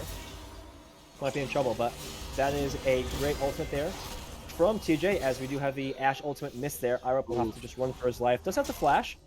We should be able to make it out no problem, but, Tailwhip really getting focused here in the early stages of this game. Yeah, definitely not what you're looking for in that scenario. Bully's sticking around top lane with not a whole lot of health, pushing that wave, and looks like he's back in. Okay. And Bard is on his way back to bot lane. Yeah, and just really, really great job using the great opportunities that are presented to them, right? Looking for all those cross-map plays, looking for opportunities to use their champion's abilities to really find these picks. But we do have the Infernal Dragon spawns here. might be looking for a fight right before then, as we do have tail up just being able to get away just in time. Getting a little bit of poke there onto TJ, as Iref is a little bit low HP. We do have Korean going in, but a really, really great taunt there. Might mean that Korean has to be a little bit careful because he's taking a lot of damage there. TJ is forcing pretty hard, but he might be forcing to his death. To be there from Hippogriff, I believe, is able to come in. Actually, Althea comes in. Should be able to take down TJ, but Abaron is able to trade back there on to Taleb. As now we have the engage again. 12-inch trying to get more done, but all he can do is force off members of front to back, which should mean that he can transition over with his team to get this Infernal Dragon. TJ is still dead, so there's no smite. Health bars are relatively high, so there could be a potential follow-up, but Spirit Fight does get charmed there. Takes a lot of damage. Abaron still trying to walk up. Korean is in the bush. He does land the ultimate there on to 12-inch, but ultimate just wide of Abaron. That would have led to his death. Looks like they're trying to focus down the Dragon. Smite is available. Ooh, flash engage there from Iref is able to get onto Spirit, but I'm not sure if he'll be able to finish him off.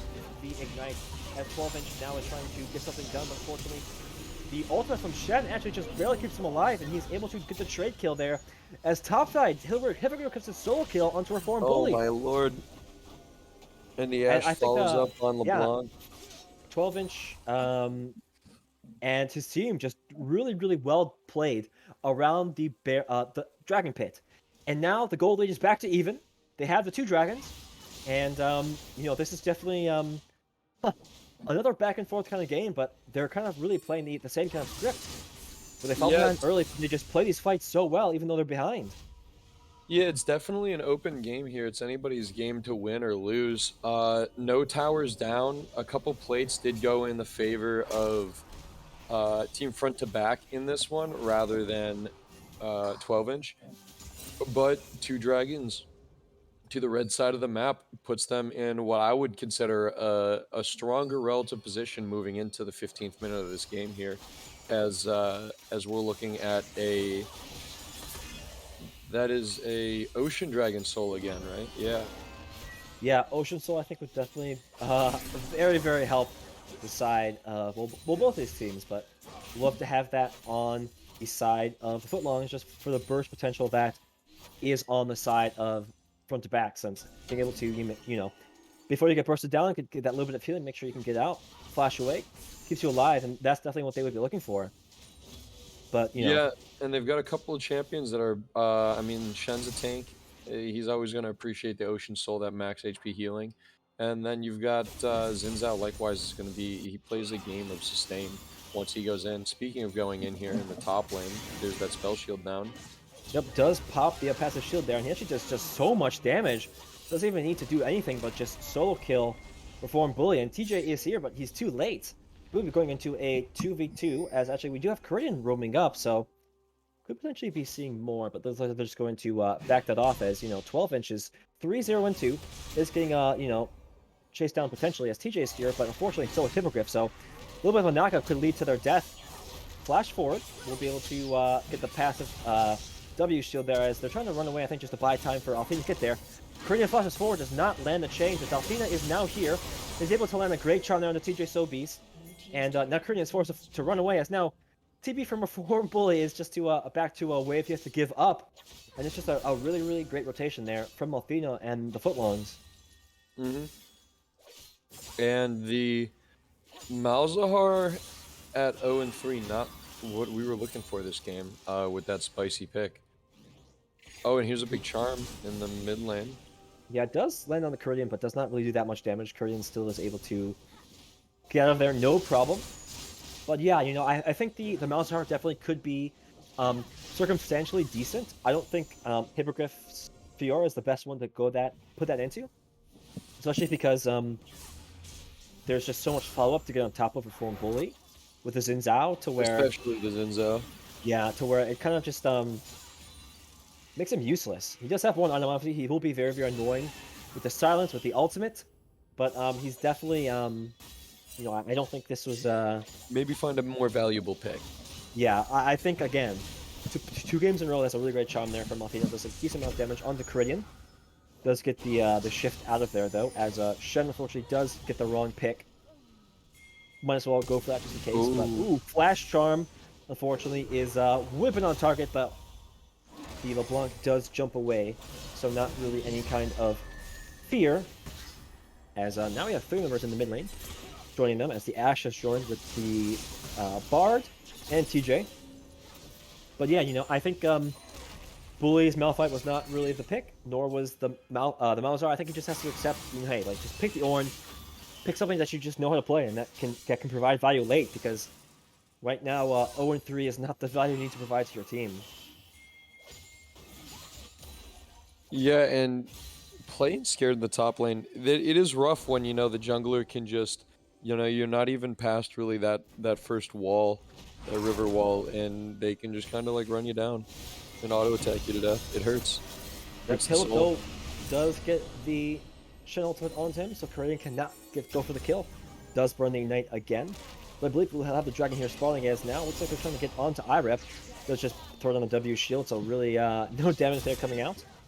Poke coming through, 12 inches trying to get something done is now we have the reset, I think, coming in from Althea. You join the fight. Hippogriff going for the back. Very, very low HP, I think.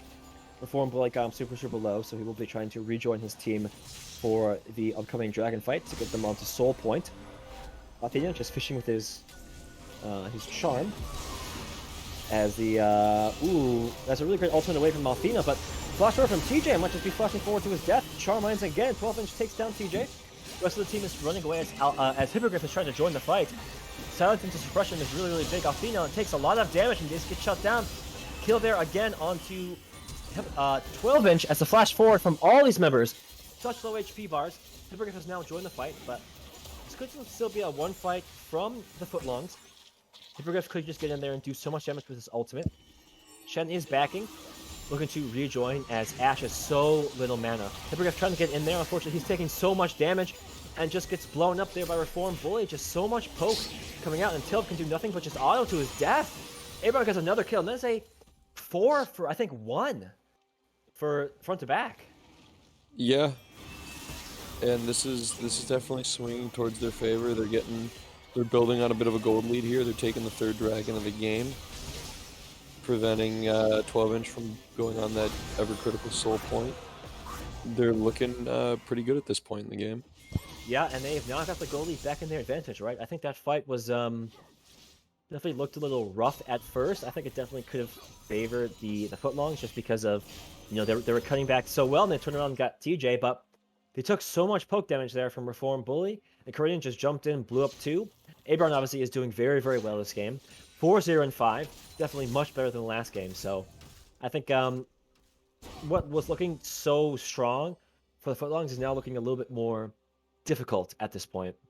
Yeah, a little bit dicey in this mid game here. They haven't cracked any tower, or they've cracked only the bot tower rather, and not looking as coordinated or as aggressive on the offensive as they were looking last game. That's for sure. Yeah, Alfino definitely having a rough time here in this game, just because he's been focused pretty hard. And Tilip's the same way, right? This bot duo last game was able to really just get so much done because they were number 1 left alone for most of the game, and then they were able to get the really strong soul kill to be able to just give them the priority in lane. But this time, TJ was focused pretty hard. Abron and Spirit doing a great job of playing with that, and they're definitely on the back foot at this point. Yeah, and we've got another Caridian Althena duel going on. Looks like both parties will walk away unscathed. Yeah, just kind of trying to force the other one off to get less farm. Althena gets jumped upon by Caridian again. Burns Ignite, but cannot get to him, as 12-inch now is topside. Looking to go for the 2v2, but unfortunately Abron is here first. Reform Bully is very, very low HP. Arif is here, though, saves him. So well done. TJ, though, is going to be very, very low. Abron is able to take down 12-inch, and I think one will be falling trying to take down TJ. TJ will fall. They're all going through the bard portal, is able to charm up the bard, takes down the double kill. A really, really great rotation and ultimate there from Irep, saves his teammate, and now looks like they're going to go over to potentially the Baron. Yeah, and it looks like they are just ready to convert here and just kind of keep rolling. Ready to move on past that last team fight and Dragonfly like it never even happened, and get back to running this game down methodically. Yeah, and with Korean on the bot side. Avon obviously low mana, and in a 4v1, this is definitely a free Baron for the Footlongs. And what looked like a rough situation, where they lost the last fight, lost the dragon, down in gold. They've now flipped it again in their favor with a really great engage with all of their players really following up. And 12-inch now going on to Caridian, who has no mana, has no ability to get away. 12-inch just waiting for his abilities to come back, cannot land a W. He was able to Caridian. Oh! Caridian is able to just get over the blast cone. 12-inch cannot get positioned correctly to jump over the wall. So Caridian very lucky. He did still flash, so would have been able to live relatively long, but it was a decent attempt there from 12-inch. Yeah, that was really well juked out and played by Caridian there. And right here we do have, I think there should be just a free mid tower. I think Tailwhip's just letting the wave do the work, but there's no one here to match him, so he could just walk up and auto it, and that would have been dead by now. By the time Spirit gets to the lane, but I guess he'll just be okay with not, risking dying anymore. Has the Wit's End completed with the spell, the shield item, which is, I can't remember the name. I'm sorry, the Immortal Shield Bow? Immortal Shield Bow, that's the one, Shield Bow. Building into maybe some kind of attack speed item. As, these major item completions are on their way. 12-inch finishing his Sterix. I think Hippogriff is well on his way to his Sterix as well. As we do have the Alfina is building into, could be a lot of different items, but definitely this this Baron will help the Footlongs get back into this game. I think, or at least get them the advantage, as 12-inch is just sitting in this bush. We'll be able to get on top of Reform Bully. Irip is here as well, so we might be able to get them on the kill, but that was a little bit of a swing and a miss there on the W. There for 12-inch is now the rest of the team is escaping. Really great Bard ultimate, but Irip just goes right into the front lane as there's just so much damage coming through. Hippogriff doing so much healing. 12-inch with a really great job, and that is Hippogriff being one. But Avon, I think, is able to get one back, almost able to get two back, as it will be traded there from Hippogriff. Tailwhip now trying to get Certified to jump over the wall to his death, as Caridian can almost take down Tailwhip, but Tailwhip just arming as much as he can. So low, but here comes Irip. Gets the Ignite there onto Caridian. Takes him down, really great job, and that is a 4 for 3 in favor of the Footlongs, and now they can just keep pushing these waves. Yeah, they're just kind of like methodically winning fight after fight here, with the exception of that little hiccup in the mid game. Yeah, and really, even though they might look like they have some disadvantages, Abarn's really positioning well and really getting some great damage, but they're really just able to, they just know their champion so well, and they know how this comp wants to have a really strong execution. And I think that's really showing just how better really of a team that the Footlongs are. And not only that, but individually they're just so strong as well. So it's really great to see their team, even though they might fall behind a couple times here and there, they're just able to really just do so well. As now Reform Bully is getting picked off here. Ash Ultimate actually would have been able to finish that, as TJ is just left to steal the Ocean Dragon away, since Irip was just soloing that, but TJ is now in the pit alone. Irip low HP, so has to be careful, as TJ does shut down Irip, almost trying to get Alfina there. Tailwhip will shut him down, but that is a really big pickoff. Actually, it's a double kill for TJ, and that was kind of a really bad play. TJ making hero plays. Yeah, that was really good for TJ to get that double kill, but stealing away the dragon and getting that double kill when there should have been no reason why that would have happened is really bad. Footlong kind of prioritized the kills for some reason instead of prioritizing the dragon, and it leads to their death, as 12-inch is trying to go in here onto Caridian, does pop the ultimate. Aberon is here though, so he has to be careful, but the Ashe is also here as well. Ultimate does land, and Ashe probably has to do as much as he can to assist. Hippogriff is here, 12-inch is trying to do much, does have those Zanyas. Irip is back on the map, can put down the ultimate, keeps 12-inch alive, as now Hippogriff is here to join the fight. Irip is running through, trying to take down Aberon, who does pop the heal. Caridian is here, does have the W Hippogriff to save himself. 12-inch trying to get anything done, but there's just a lot of poke back and forth. Everyone's just kind of pressuring each other off. It's just a back and forth fight, but fortunately, does not end up in any kills from either members. But definitely make sure that the side of the Footlong teams play a little bit smarter, since they can't just let TJ steal a dragon for free here. Yeah, IREP making some fancy movements here, looking like he may be caught out of position.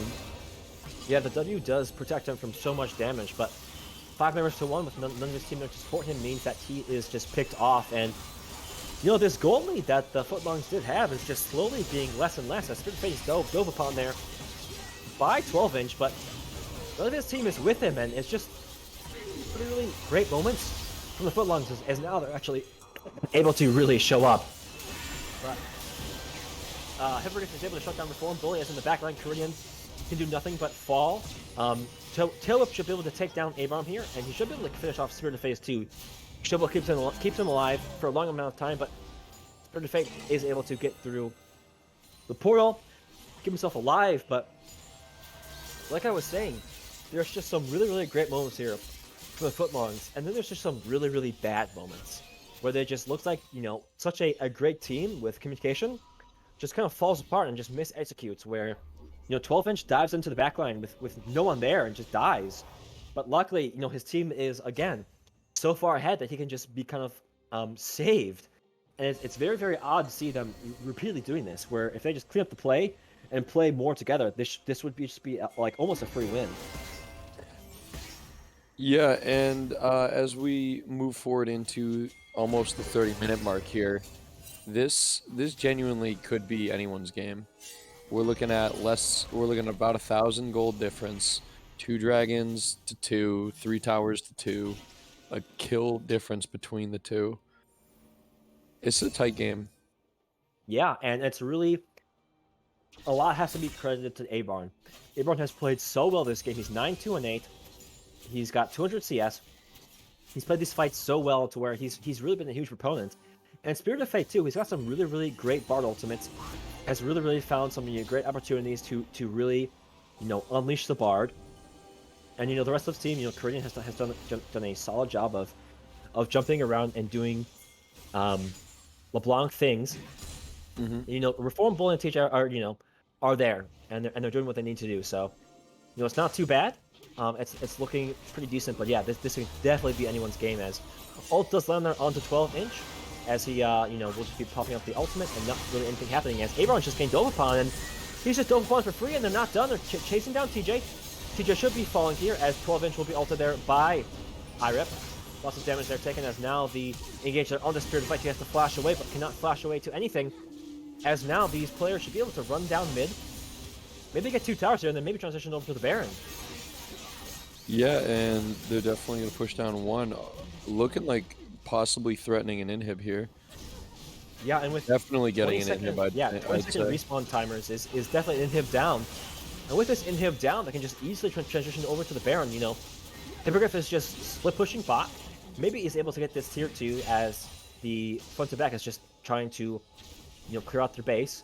Dragon is spawning soon, so I think the Footlongs definitely want to be able to pick up this 3rd dragon to make sure that they don't give the front to back any kind of free win cons of the game, since obviously Ocean Dragon is so powerful, and they should be able to pick this up, as TJ is just leaving his base now, and they should be able to burst this down really well. But that was a really great pickup from the front to back, or sorry, the Footlongs onto the front to back. Yeah, and the dragon 3rd putting the Footlongs onto Soul Point. Yeah, and right now this is much better in their favor, since they were just trying to do as much as they could to, you know, get some these great engages, right? I don't think front to back really realized how solid of engages that they can get with 12-inch following up with the Shen ultimate, you know, supporting him, and then, you know, Athena diving, and it's just played out so well for them. Yeah, absolutely, and it looks though like front to back is gonna try to reply with a Baron, and here's a White Ash ulti. Yeah, and they have so much damage, they just get that Baron immediately, and there's nothing they can do because they perfectly went when all the resets came through. So front to back with a really perfect timed Baron take. Yeah, that was I've got to say the absolutely perfect response to the dragon take by Footlongs there. Yeah, and right now they knew their reset timers, knew they had the opportunity. Yeah, and that buys them a lot of time back into this game, so they're able to, you know, even out the gold lead. They're able to bring themselves at least maybe buy some more time, right? Maybe get themselves to maybe steal away the 3rd dragon, buy themselves even 5 more minutes to where, this is just going very, very better. It's much better because they're finding their opportunities, right? I think both teams are finding their opportunities, and it just really comes down to who can find more. As unfortunately for Caridian, he's just barely able to get out. As Spirit Fate is able to just give him a little bit of boost of healing, but looked a little bit rough there. But Ash, I think, could have kept going. He could have dove there more into Spirit of Fate, but it's looking a little bit dangerous once the engage there comes through. But Avon, no spell shields, just immediately gets engaged upon. Bard ultimate there saves him temporarily, but Avon unfortunately can barely live as he is able to just get enough shielding. But Hippogriff will be able to take him down. Now Hippogriff flashes forward to take down Spirit of Fate. Caridian very, very low HP, and with 2 members down already, some of the 80 carry down, the strongest member, this could be the end of the game. And I think this may be, I mean, I hesitate to call the guy out like this, but this may be the TJ game you're talking about at 4-11. Yeah, and it's just not what you need, because I think you saw how well TJ did in the early game. Right. Reform Bully will be able to kill one, as another one is taken down there by Spirit of Fate, but that is game 2, going over to the Footlongs. Yeah, I mean, 11 deaths, you double in the next person on your team in terms of deaths. He's only level 15. It's tough to be the late game influence there, I feel like.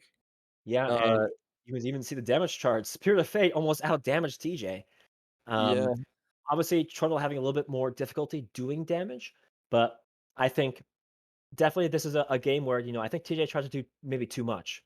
To where there were some really, really great moments that TJ had in helping his team get back into the game. He had the really, really good play there on the Dragon Pit, stealing away the Dragon, getting a double kill. But 11 deaths is definitely not what you want, and especially, Reform Bully did the most damage on his team, but that's just because he kind of was able to free a hit. But I don't think the Malzahar really worked out. He kind of got really exposed in the laning phase, and I think Yeah. the members of front to back really need to reinvent what their draft is going to be for game 3, because honestly, this is looking like a 3-0 sweep. Yeah, and frankly, while I don't hate the Malzahar pick outright, there are steps that need to be taken involving warding, map awareness, communication, and positioning. Um, if you're going to be able to clean up the first, 15 to 22 minutes or so of that game. After that, he did fairly well there. Yeah, I mean, definitely just, sitting in the back line, throwing down all the spells. But I think definitely I would want to see the front to back go to their, the same comps that they've kind of been known for, those front to back comps. But we'll have to find out, as we're going to go to, again, another quick break before we hop into game number 3, to find out if this will be a 3-0 sweep, or if the front to back can try to claw themselves back out from this deficit. So Absolutely. stick around.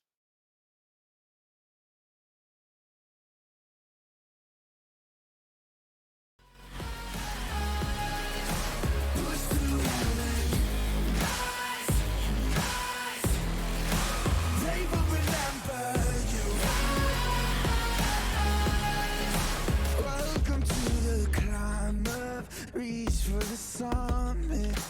Visions break the one false step, lead the end. So higher and higher you chase it. It's deep in your blood, go and take it. This is your moment. Take to the skies, go. Prove yourself and rise, rise. Make them remember you. Push through heaven. Rise, rise. They will remember you.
got this.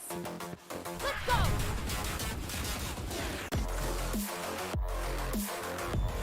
You've earned this win. Make it official.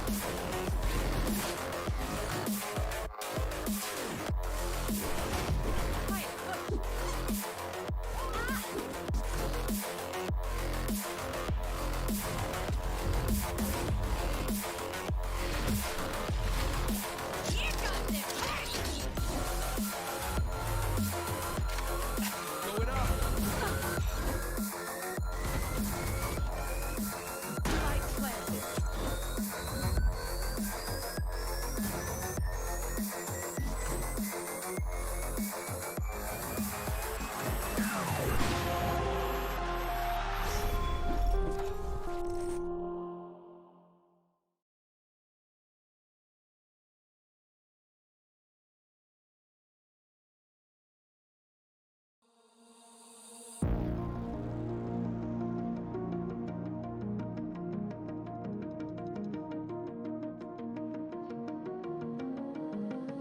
What are you willing to lose? You cover your wounds, but underneath them, a million voices in your head that whisper, stop now. Another twist of the knife, a turn of the screws, it's all in your mind, and it's fighting you on yourself. Welcome back, everybody, to TCL Season 3 playoffs between Front to Back and the Footlongs. We are in the quarterfinal matchup where the Footlongs have gone up 2-0 in the series after a really, really strong performance game one, and then a back and forth effort where they were able to always just gain that advantage in the end and able to give themselves the win. Yeah, and what are we expecting as we move into game 3 here? Significant changes in draft? I think there'll be more significant changes needed for the for front to back than the footlongs. I think they've shown how two different comps they can play them very very well, and they are, you know, um, proficient at them. And you saw how well that they played around their abilities and played around really their communication. Unfortunately, they didn't always look that good. There was times when it looked a little bit rough for them in terms of their execution and their kind of disjointed engages. Mhm. But I think overall, they looked really, really solid. I think they always, were able to gain themselves advantages and get themselves able to always, get the goalie back in their favor and eventually, close out the game. Yeah, and so going into game 3 here, we're gonna be looking for some of that those comms cleaned up, miscommunications taken care of, those simple mistakes avoided, and hopefully just some cleaner gameplay. That being said, what do we think the chances are for a reverse sweep here? Because that's what front to back is looking at if they want to move on to the next round. Yeah. So here's my interpretation. I think a reverse sweep is impossible. I don't think that the front to back will be able to win this series at all. Now, do they maybe win one? Do they maybe win two? I don't know, but I would be surprised if this goes the distance of 5 games. And I'd be surprised if this goes farther than 3 games. Because I think, definitely Abraham's team's going to be a little tilted after that. After how close of the game. TJ, after dying 11 times, I think definitely they're going to be frustrated. And I think that maybe they're going to maybe have to, again, I think they have to do the adaptation. They've lost 2 games in a row.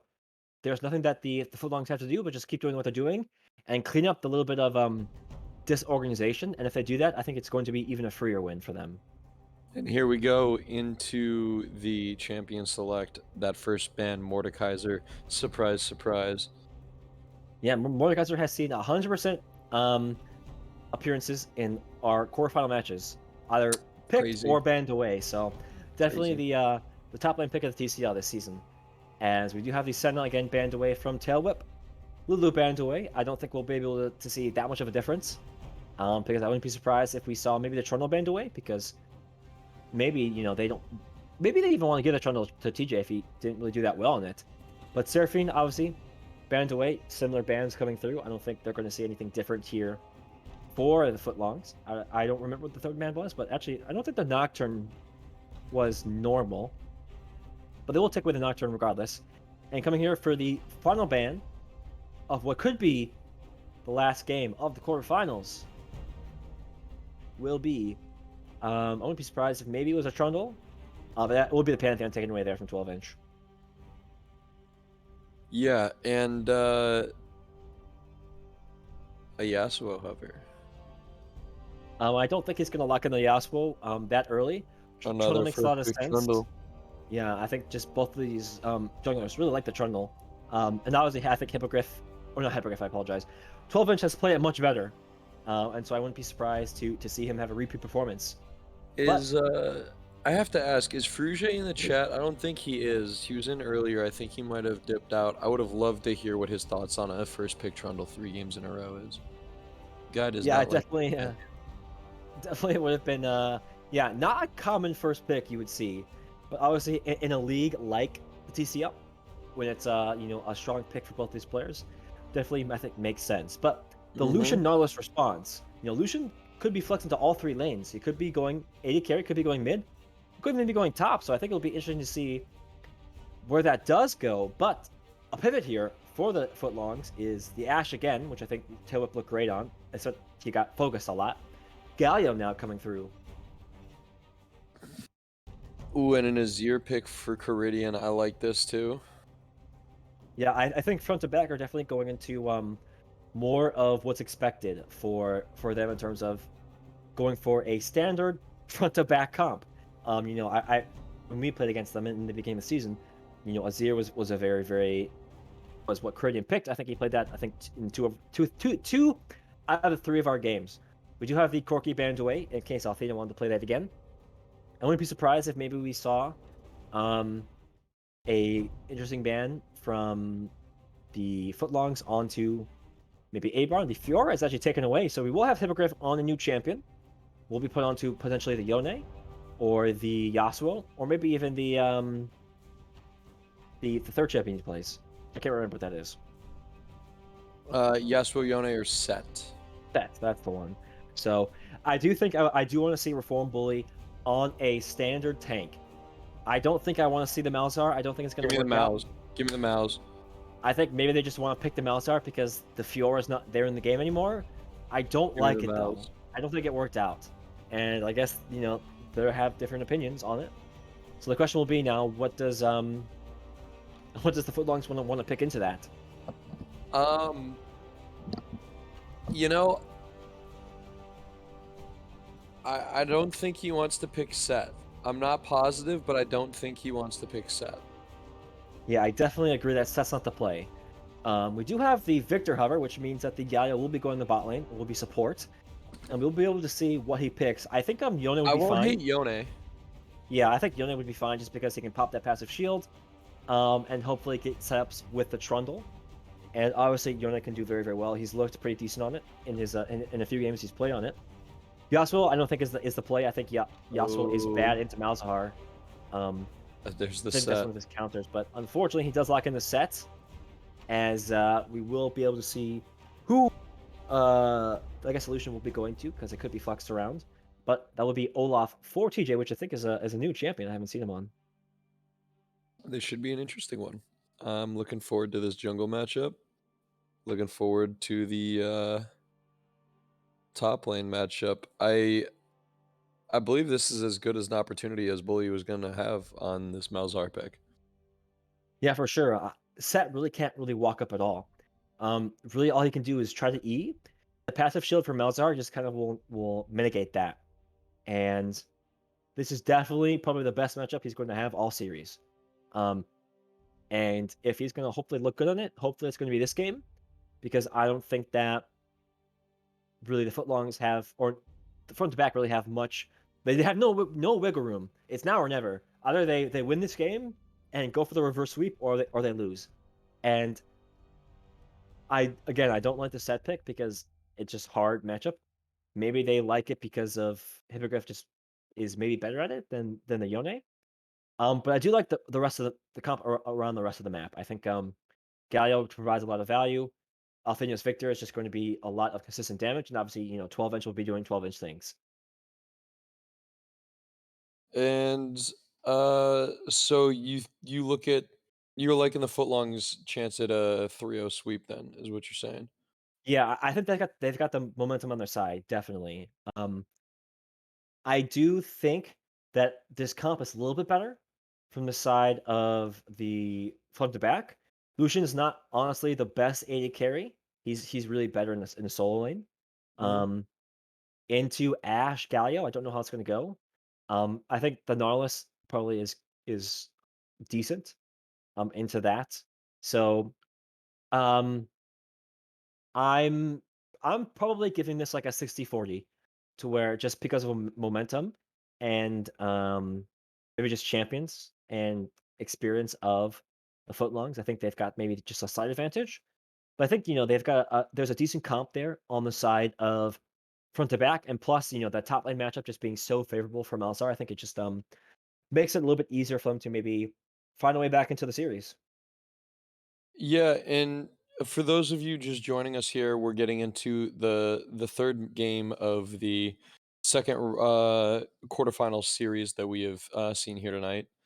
Uh, team front to back is going in down 2 matches or down 2 games against the Footlongs, and Footlongs are looking to put them away here, and we're thinking that maybe they do have a shot. Um, Definitely, I think with a 2-game lead, I think it's hard to recover from a 2-game deficit, right? We're looking at a best of 5, but after 2 back-to-back losses, your mental is not. I mean, I don't care how zen you are, your mental is not in peak shape at that point. Yeah, especially after some of the performances that some of these players have had, right? I think TJ is definitely going to be his performance. I think it is definitely going to probably define the game. Um, if he just pops off on the Olaf, I think it's going to be a front to back win.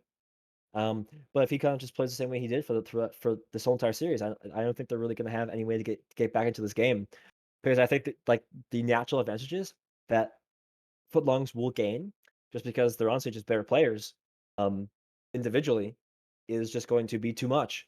And if they just don't kind of like die as much time as they do in the early game, and they fix their execution, like a little bit of errors there, I think it should be a free win for them.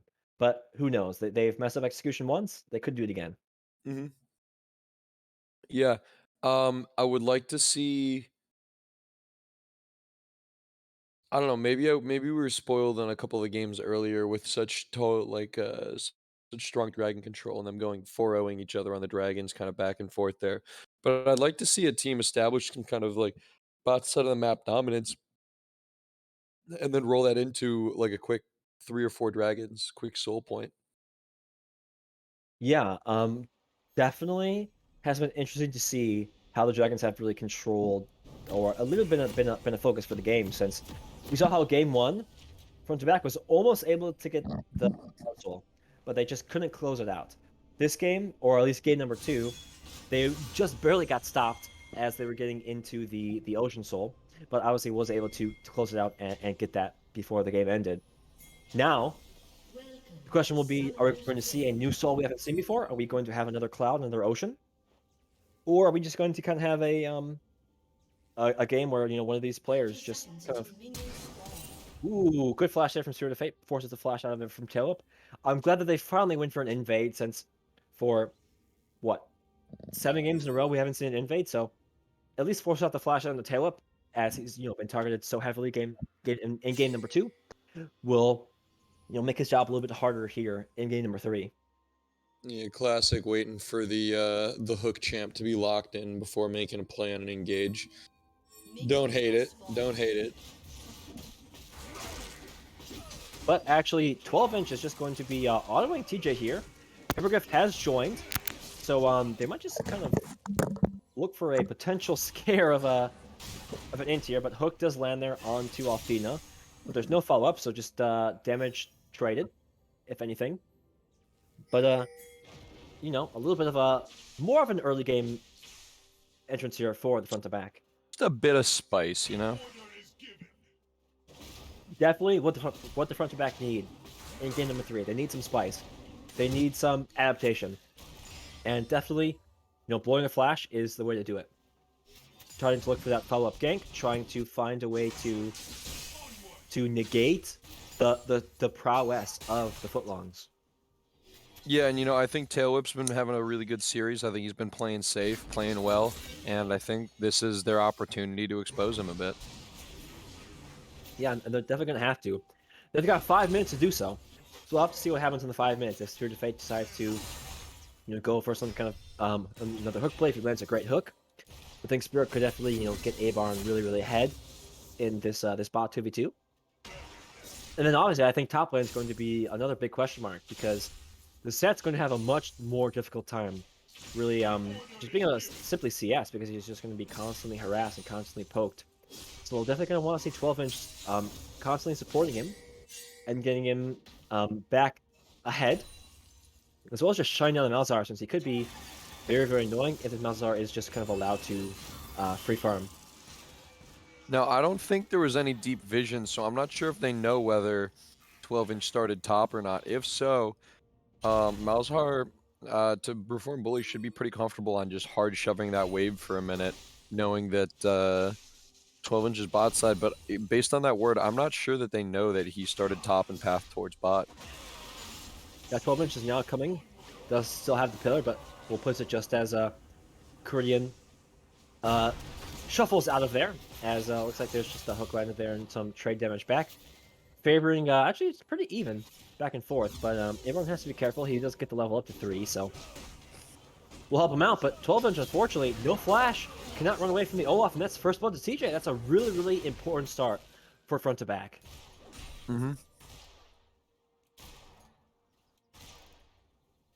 Double buffs do go over to TJ from 12-inch, and that's exactly what TJ needs to do this game. He needs to come out strong.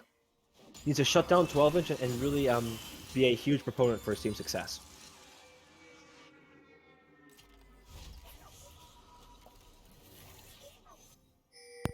Yeah, especially with an early strong start for TJ, that kind of mental boom we're kind of discussing earlier, that definitely puts him in like kind of a better state of mind.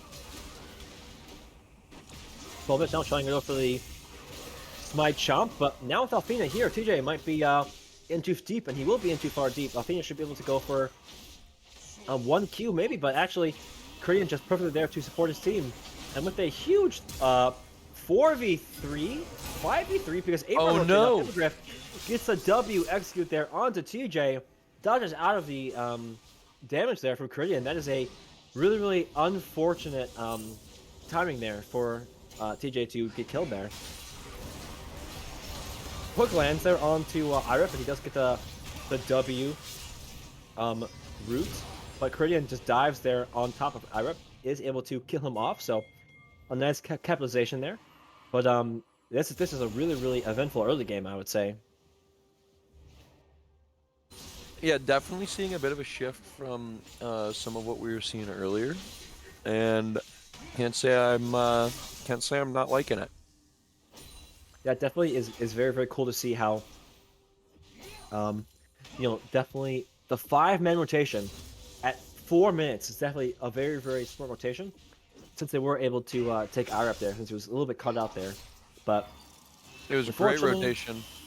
Yeah, unfortunately, TJ does fall. If it was a 2-for-0, that would be such a strong start, but Hippogriff definitely will be happy to have these double buffs. We'll be able to get him a little bit more pressure here top lane until those wear out.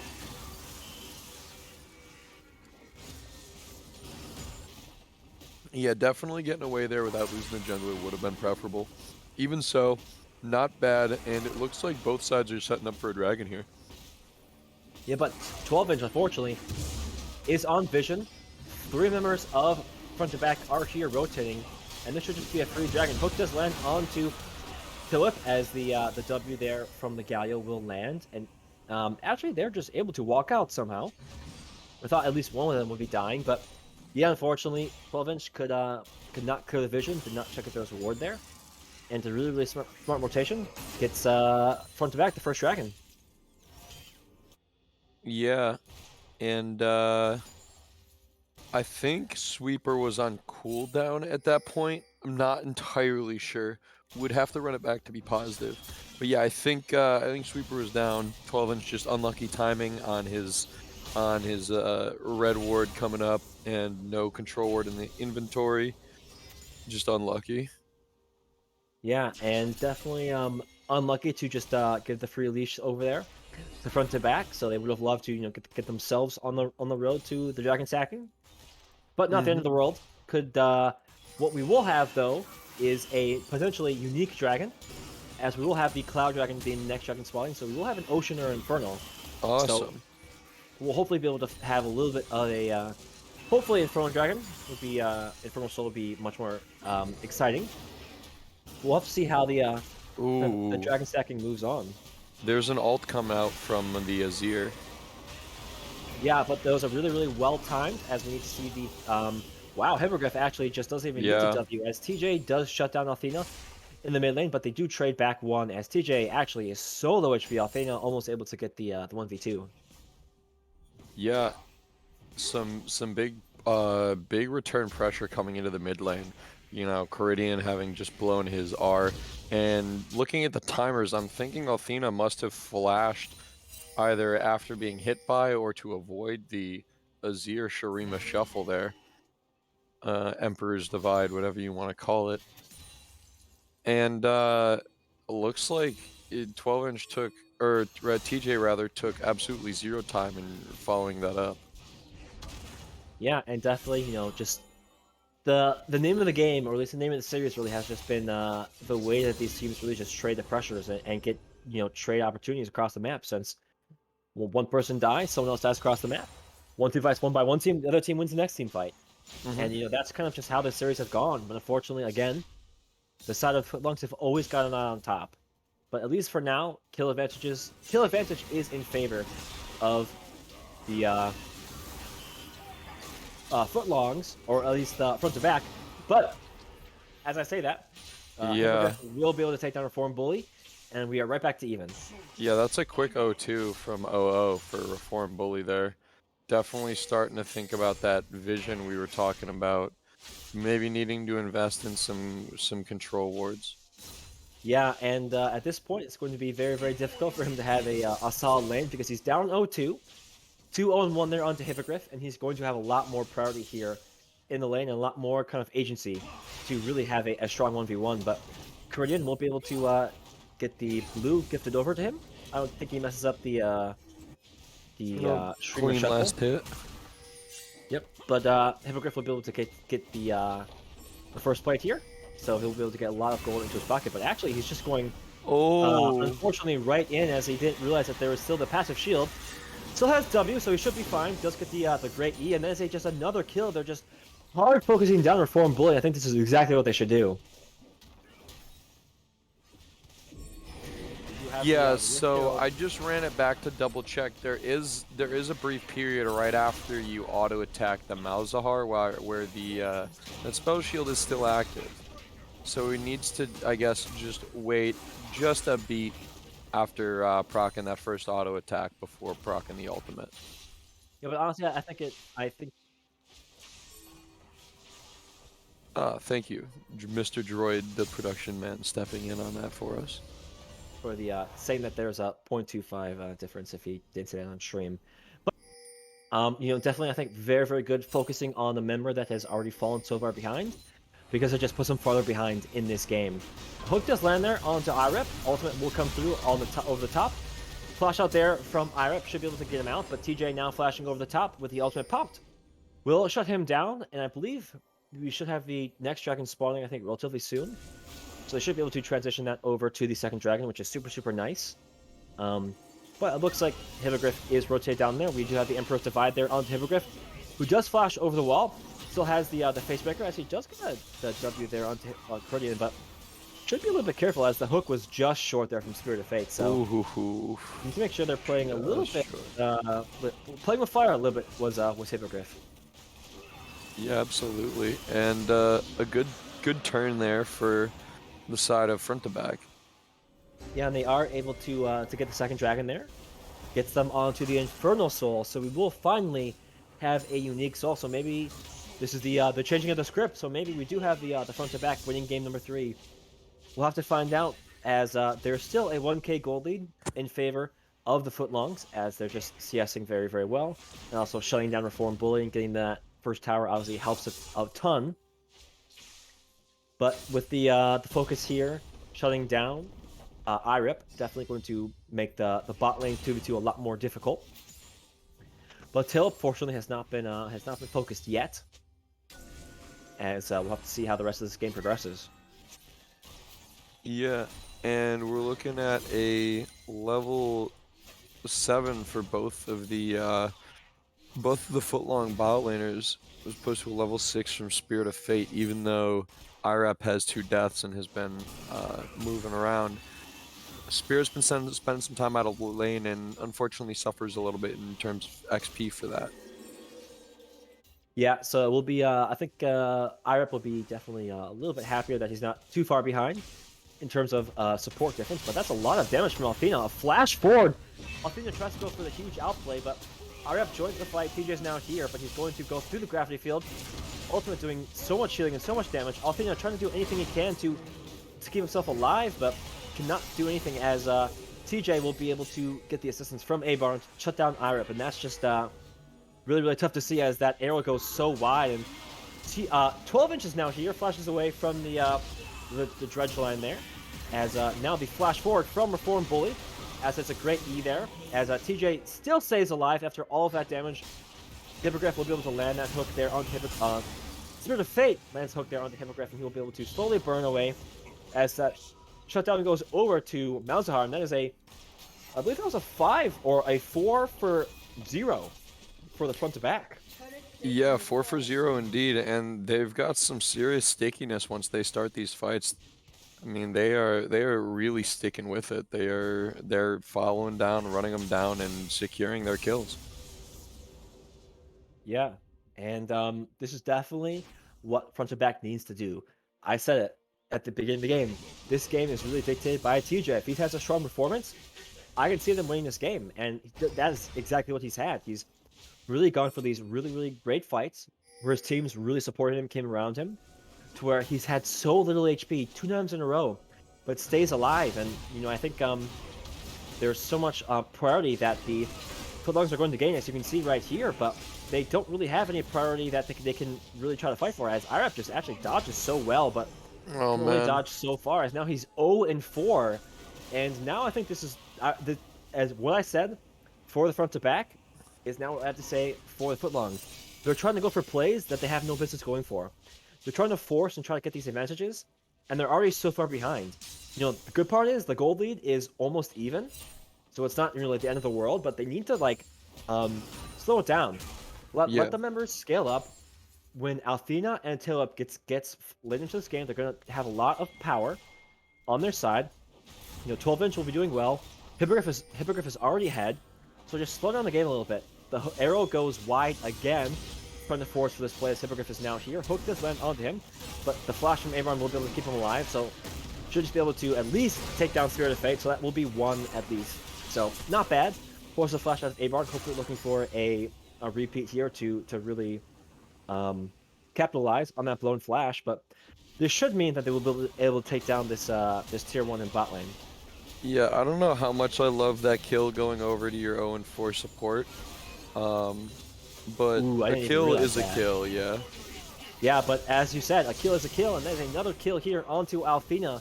Empress Divide there brings him right into the waiting hands of TJ. 12-inch, very, very low HP, as Hippogriff is, keeps going, and everyone gets a shutdown there, as this is just one after the other, just inting. Yeah, as, too Ira deep, will be able to boys. get away.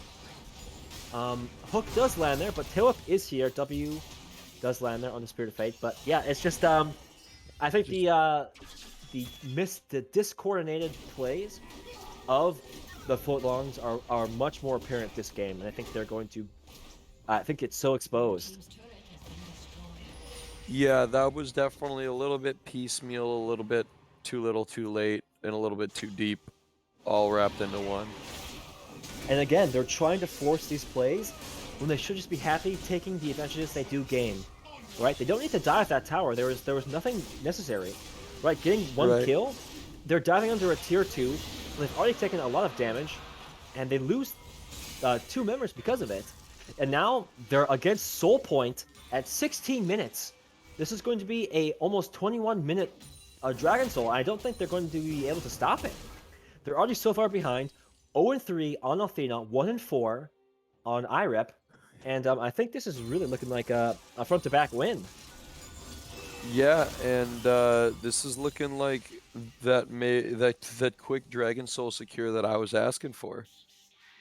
I'm glad to see that they're building on the lead that they established early, especially on the bot side of the map. If only in terms of when the dragon spawns, if not in the bot lane itself. Mid lane though, 12-inch is trying to get Spirit of Fate here, but he was able to hook the wall and get away as he now turns on the 12-inch. IREP is now here as we do get the flash there from Spirit of Fate. 12-inch is very, very low. Will be taken down as now IREP gets divided away. Flash there from Korean to keep himself alive as Amon has now joined the fight. Althena running down, or getting run down by TJ, as IREP has now, rotated back around, and it's just really getting from bad to worse since everything that the Footlongs are doing are just getting countered by front to back. With TJ's ultimate down, though, I think the Footlongs have an opportunity to push kind of without any opportunity for front to back to respond here for a second. Ooh, nice great flash E. Should be able to take down TJ there. Will the shutdown, perfect member to go over to. Teleb does get the kill. A really, really nice job there, as Abram will have to burn the heal to keep himself alive, trying to, I think, save TJ as well. Spirit of Fate hooks right onto the tower. Not really, I think he didn't really realize that, as Reform Bully now TV's into the fight, as trying to get his flash R there onto Hippogriff. W comes through, Hippogriff takes down Reform Bully, as 12-inch takes down A-Barn. Another member dies, as a double kill there, goes over, Tail Whip flashes. Cannot flash over the wall though, as Spirit of Flight will get the return kill there to IRIP, as Caridian now cannot get past this wall. Ooh, actually can get past the wall. 12-inch should be able to take him down, as the divide is a little too late, but as I was saying, it was like a front-to-back win. This is another turnaround from the Footlongs. I was gonna say, you can go ahead and run it back on what you were saying earlier about taking fights that they have no business trying to take. What is that Malzahar teleport and flash in on a naked ultimate? Yeah, I think they're just, both these teams, I think they're just overestimating how ahead they are, and they're overestimating kind of what they do. Tailwhip though, 0 HP, 0 mana, is just gonna get run down right before I think the dragon's spawning. And this is, actually, there's 2 minutes left, so actually not right before, but, And Tailwhip, buddy, what are you doing there? Yeah, way too greedy in the opponent jungle when all of his teammates are topside, and definitely not what he wanted to have happen. You know, it's late at night. People are maybe not thinking through their positioning quite as clearly as they were early in the night. Whatever the case, a little bit of a mispositioning costs his life, and maybe a bot tower, and it looks like somebody is calling for a Baron setup. Yeah, actually, right. On maybe there's a ward right on top of the Baron. Irip seemed like he was sitting on top of the Baron, but with none of his teammates around him, seems a little bit odd to go for such a early 20-minute Baron. Yeah, can't believe the Gallia was planning on soloing it. It's like Caridian and the Spirit of Fate ready to posture for some pressure onto Baron. We do have a teleport equipped Hippogriff splitting the bot lane rather with Set, and no teleport. Oh yes, never mind. Actually, a teleport up on Azir to potentially match. Hippogriff though is potentially looking for a flank here, as I believe the Ash Arrow was sent out onto Spirit of Fate. Very, very low. Great W there from great engage there from Hippogriff. Gets a run into the backline. Does so much damage. Avarn is so low. TJ gets taken down right into the ultimate. Althena also very, very low. Shut down there coming over onto Hippogriff. As double kill coming over for 12-inch. And that is it's very, very close. Korean can do a lot of damage. So they have to be careful because this dragon should be spawning shortly. And Korean can go probably in a quadra kill here. This is Korean's hero moment. Yeah, but they have to be playing this very, very carefully. A lot of damage will be coming through onto the dragon. 12-inch does have the ignite. Unfortunately, the hero moment is not to be had, as Korean just gets knocked up there by the pillar and just dies.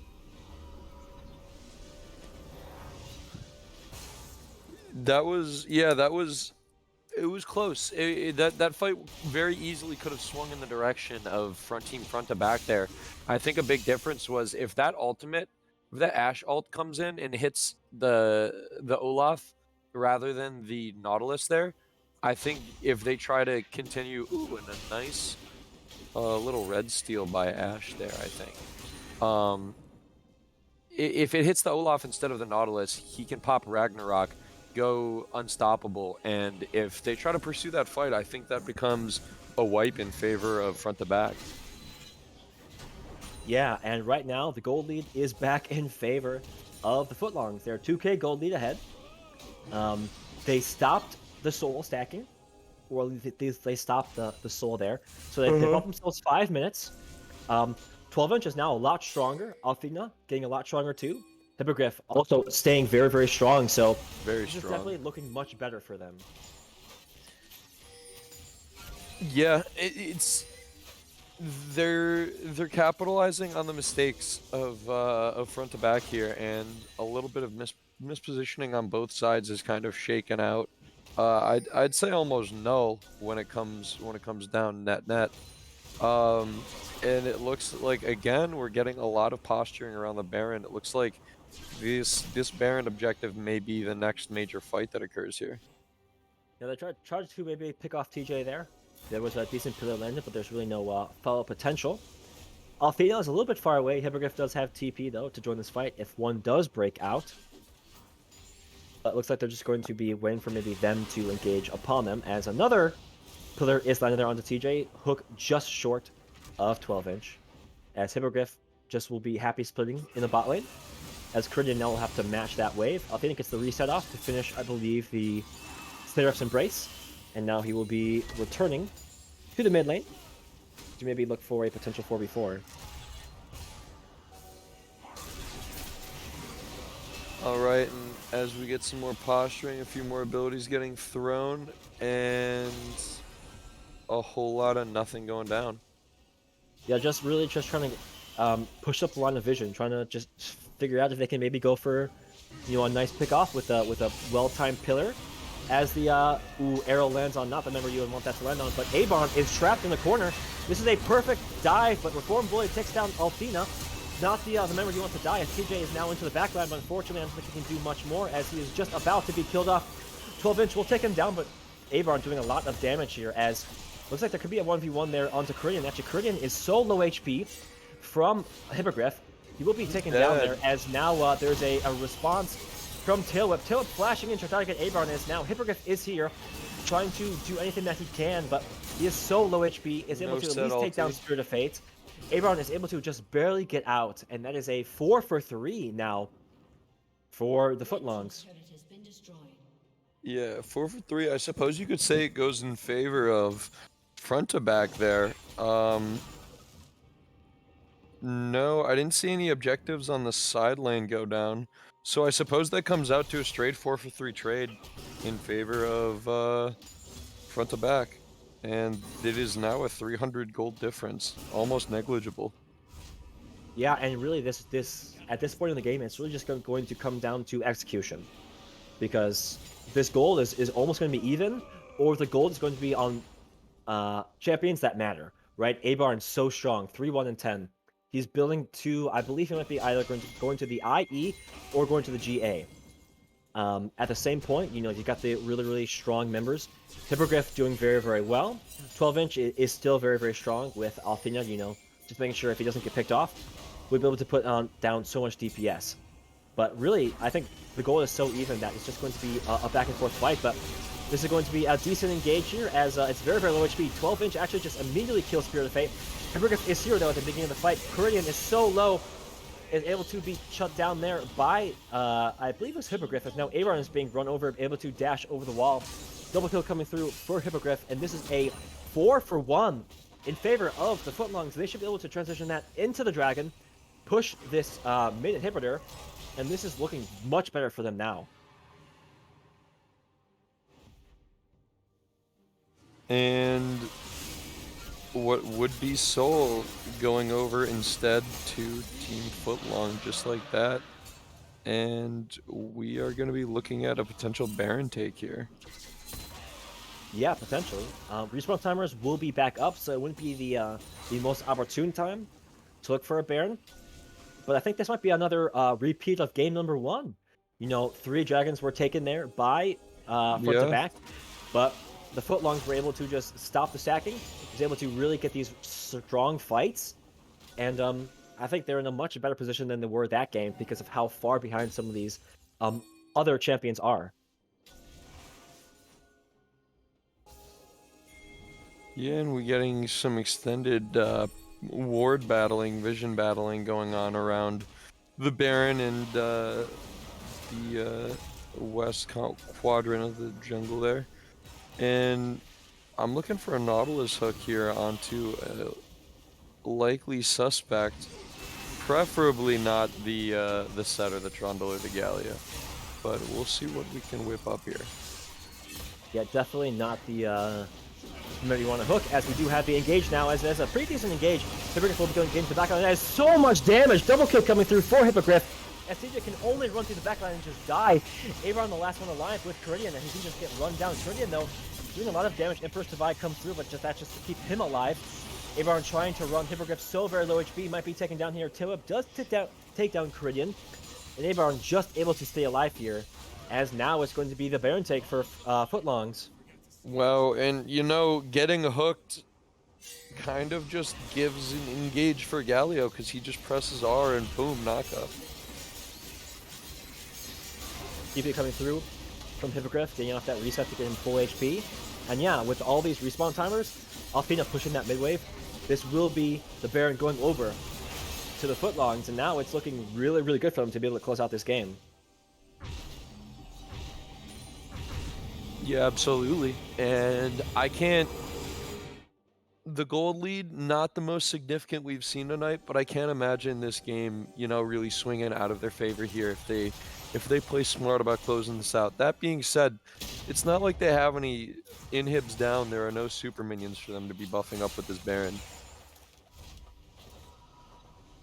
Yeah, and now just take a look at the bounties there for the Footlongs.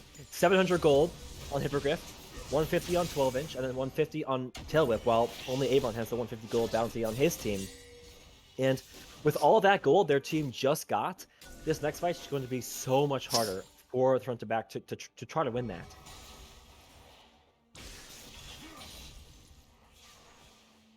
And some big grouping in the mid lane. Where are they going to be pushing down? It looks like they are not going to be looking to split at all here. They're just going to be running all 5 right down the middle. Nope, correction. I'm sorry. Set is running down the bot lane, although he does not have his teleport. Unfortunately, Spirit of Fate is caught out. Does have flash, unfortunately, will be flashing for nothing, so it does save it, but he will be picked out, and that is definitely very helpful for the Footlongs, as they will be pushing down the bot tier 2 and the mid inhibitor turret. As the suppression does come down onto Irif, Avron does get that kill there onto him, but 12-inch is able to get the kill. Actually, Alfina takes down TJ, as bot side Hippogriff just solo kills Caridian, so Caridian really twice in a row now is solo killed there by Hippogriff. And with no one there to really stop them, 3 members down, they could potentially push there for the end, as they might just be looking for to get the double hit inhib into the end. Looks like they'll be able to take down this turret. As Spirit of Fate does get the hook there onto Alfina. As 12-inch is so low HP, it's able to just barely live. Triumphs keeps him alive, as the Ignite cannot shut him down. Second inhib turret will be... second inhibitor is taken down with its turret. And it looks like they might just be backing off here for the dragon that's spawning here very shortly. Alright, with 2 inhibitors down, we are, dare I say, seeing the light at the end of the tunnel here. Game looking pretty well in hand for Team Footlongs. What do you think so far? This looks like a dragon here in a minute, and then just like a clean wrap-up. Yeah, honestly, I think what's going to happen is they're going to fight over this dragon, front to back's going to lose, and it's going to be game. Or they're just going to pick off Reform Bully, and they can just push to end the game at this point. I assume what they'll do is they will just secure the dragon just so there's no shenanigans. They have almost a 10k gold lead at this point. TJ is across the wall. He does have flash, so he does flash over the wall. Actually steals the dragon. They do get soul, so he does heal so much. But unfortunately, TJ does flash to his death, but he does secure soul for his team, so there could be a little bit of a glimmer of hope at the end of the tunnel. Reform Bully is respawning in 20 seconds. He might be able to respawn by the time they are able to push this onto their last remaining Nexus tower. So there is a chance that they at least stall, and they stall themselves into the game to maybe look for something. But with about almost a 10k deficit, it's going to be exceptionally difficult. So we'll have to see how this goes, as Korean does get knocked up there temporarily. Damage is coming through.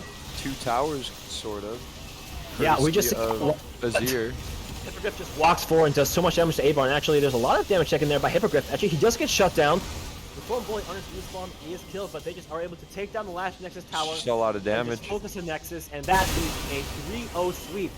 And for 2 TCLs in a row, A-Bar's season is ended by Hippogriff. Is that so? Yeah. First, TCL Season 2, it was on his team.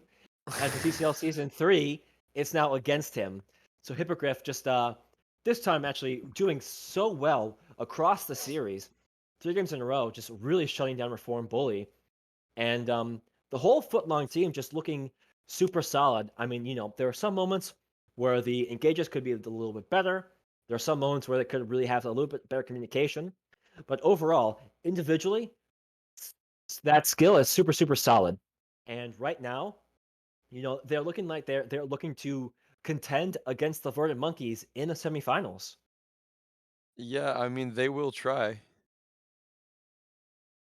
You'll definitely probably have something to say against Hippogriff. I think it will be another fun matchup to see how that goes, since it was very interesting to see that top lane. So I think definitely with how much you have grown as a player, this over the season, it'll be definitely, I think, one of the highlights of the playoffs. But we'll have to wait and see how that goes. But I think for now, we can both be happy because we've been casting for about 7 hours, and we can now be able to enjoy ourselves and get some dinner. But first, let's crown an MVP. Who do you think is the MVP of this Ooh. quarterfinal matchup? Ooh, who do we have to call in here? That's pretty tough. Did you have anybody in mind? Because Tailwhip, I thought, played a very clean series. Yeah, I think Tilip was always doing his job. I know Hippogriff obviously was such a strong performer, but I wouldn't. He already has an interview, so I would love to get someone else into the booth with us. I do really think Alfina also played really well, but I do think he did get a little bit focused here and exposed. Game number 3, to where I think Tilip really, I would say, would be, I think, my MVP for this one. Yeah, I'm not going to disagree with that. All right, well, let's bring in Tilip, who actually is dragged in. So, Tilip, All welcome right. to the booth. Congratulations on your sweep over front to back. I can't believe they picked Malzahar again, dude. Uh, That's crazy. We were did that saying- feel disrespectful? I mean, literally, you stop Hippo from doing what Hippo loves to do best, which is int. So, like, thanks. TY. Yeah, I mean, I think they were trying to go for some kind of, cheese play, and you guys just hard focused him, and he wasn't able to do anything all game. So, I think for 3 games in a row, he picked 3 troll picks, and that gave you guys, a free matchup for Hippogriff to really do very, very well off of. But you know what I will say about that team? Mm. Spirit's Bard is nasty early game, but like past like 15-20 minutes, he just gone. But he's Gone? nasty early. He's nasty. Yeah, definitely, had some smart plays, and I just kept getting Bard ultied over and over and over. As you say, he definitely hit some nice ultis there. Yeah. But obviously, So- let's talk about that series. So, obviously, I think game number 1 and game number 3, you had a really super solid performance. Game number 2, you got really focused, and kind of, got a few kills on your belt, but you still had a really solid performance. So, kind of tell me from game 1 to game 3, how did your team really have, like, what was your game plan really, and how did you execute it? Our game plan is damn, we've been sucking some massive ones. let's throw some darts at the wall. What sticks? And then we decided that we just pick things, which the draft was so weird because every single game we've been losing lately, every single team banned the same two bands, Trundle, Pantheon. Both times, like every game we lost, it was those two bands. And all of a sudden, I guess they just weren't watching, and they just like, oh, let's just get rid of Seraphine and Senna. Oh no, I have to play an actual way to carry now. Damn. Whatever will I do? So it was our game plan was just completely shook just from that. Yeah, and you guys weren't about to ban the Malzahar? No, are you kidding me?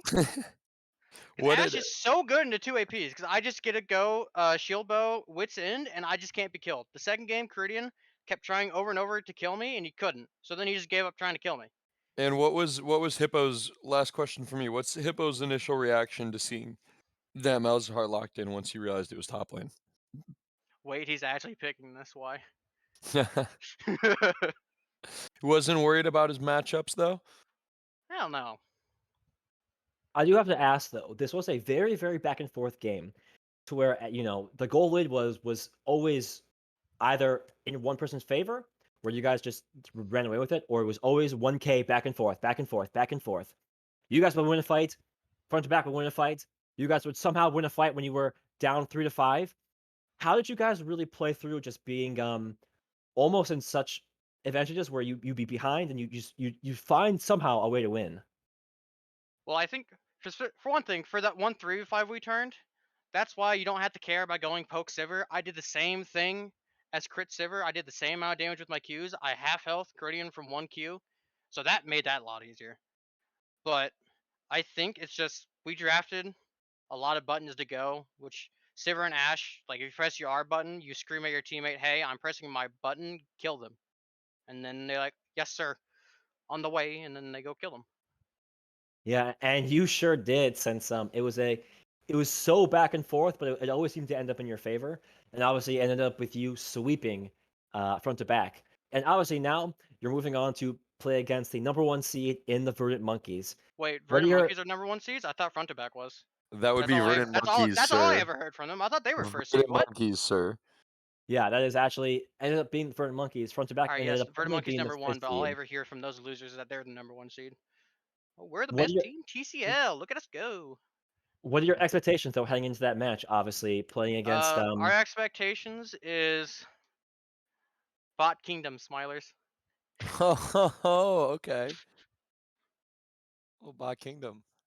All right, we'll see what Monkey and Toasty have to say about that. Man, you know what Toasty's gonna say. Something too Toasty's just loud, gonna I'm sit sure. there. He's gonna get his shit kicked in, and all of a sudden they win the game, and you're gonna hear off in the distance, Bot Kingdom, yeah. You're just gonna hear that. All right, that is some big talk for your upcoming match, and obviously I think Pokemon might have a little bit of a better performance to put on than I think Reform Bully did in that Let's series. hope. But Goddamn. we'll have to find out. As again, congratulations, Tail Whip. Go Thank you. enjoy your win, and if you are at the LAN, go enjoy some I'm fun not. with I'm the too poor. I Tilt don't Boy have the money to friends. go. Unfortunate, but again, Edge. thanks for talking to us about the match, and we'll No see you in problem. your semifinal matchup. Yeah, congratulations. Thank you. All All right, right. we are Yeah, now done here. Finally, it was a very, very fun day. It was a long day of casting, but I'm very, very glad that at least one of the series went only 3 games. yeah. Definitely. I mean, I was in it for the long haul, but I wasn't hoping for a game 5 in series 2, that's for sure. For Looking sure. forward to these matchups coming up. Got, like we said, Verdant Monkeys Footlongs and Dads After Dark versus Kangaroo Corral. I don't know about the rest of you guys. I'm looking forward to our matchup. I'm hoping to be able to lock in a Teemo top, maybe. First time ever in TCL. Maybe spam some free Teemos in the Discord for me. Try to convince Monkey he doesn't like me. He doesn't let me play fun champions. But we'll see what we can get set up for you. For sure. I do have my closing hot take as I step off the desk. I think whoever wins the semifinal match between the Verdant Monkeys and the Footlongs wins TCL. I think those are the two best teams in the league. I think Blood's team will lose to whoever wins that match if they do end up beating the Kangaroo Corral. So the question will be, in my opinion, will the Verdant Monkeys win TCL or will the Footlongs?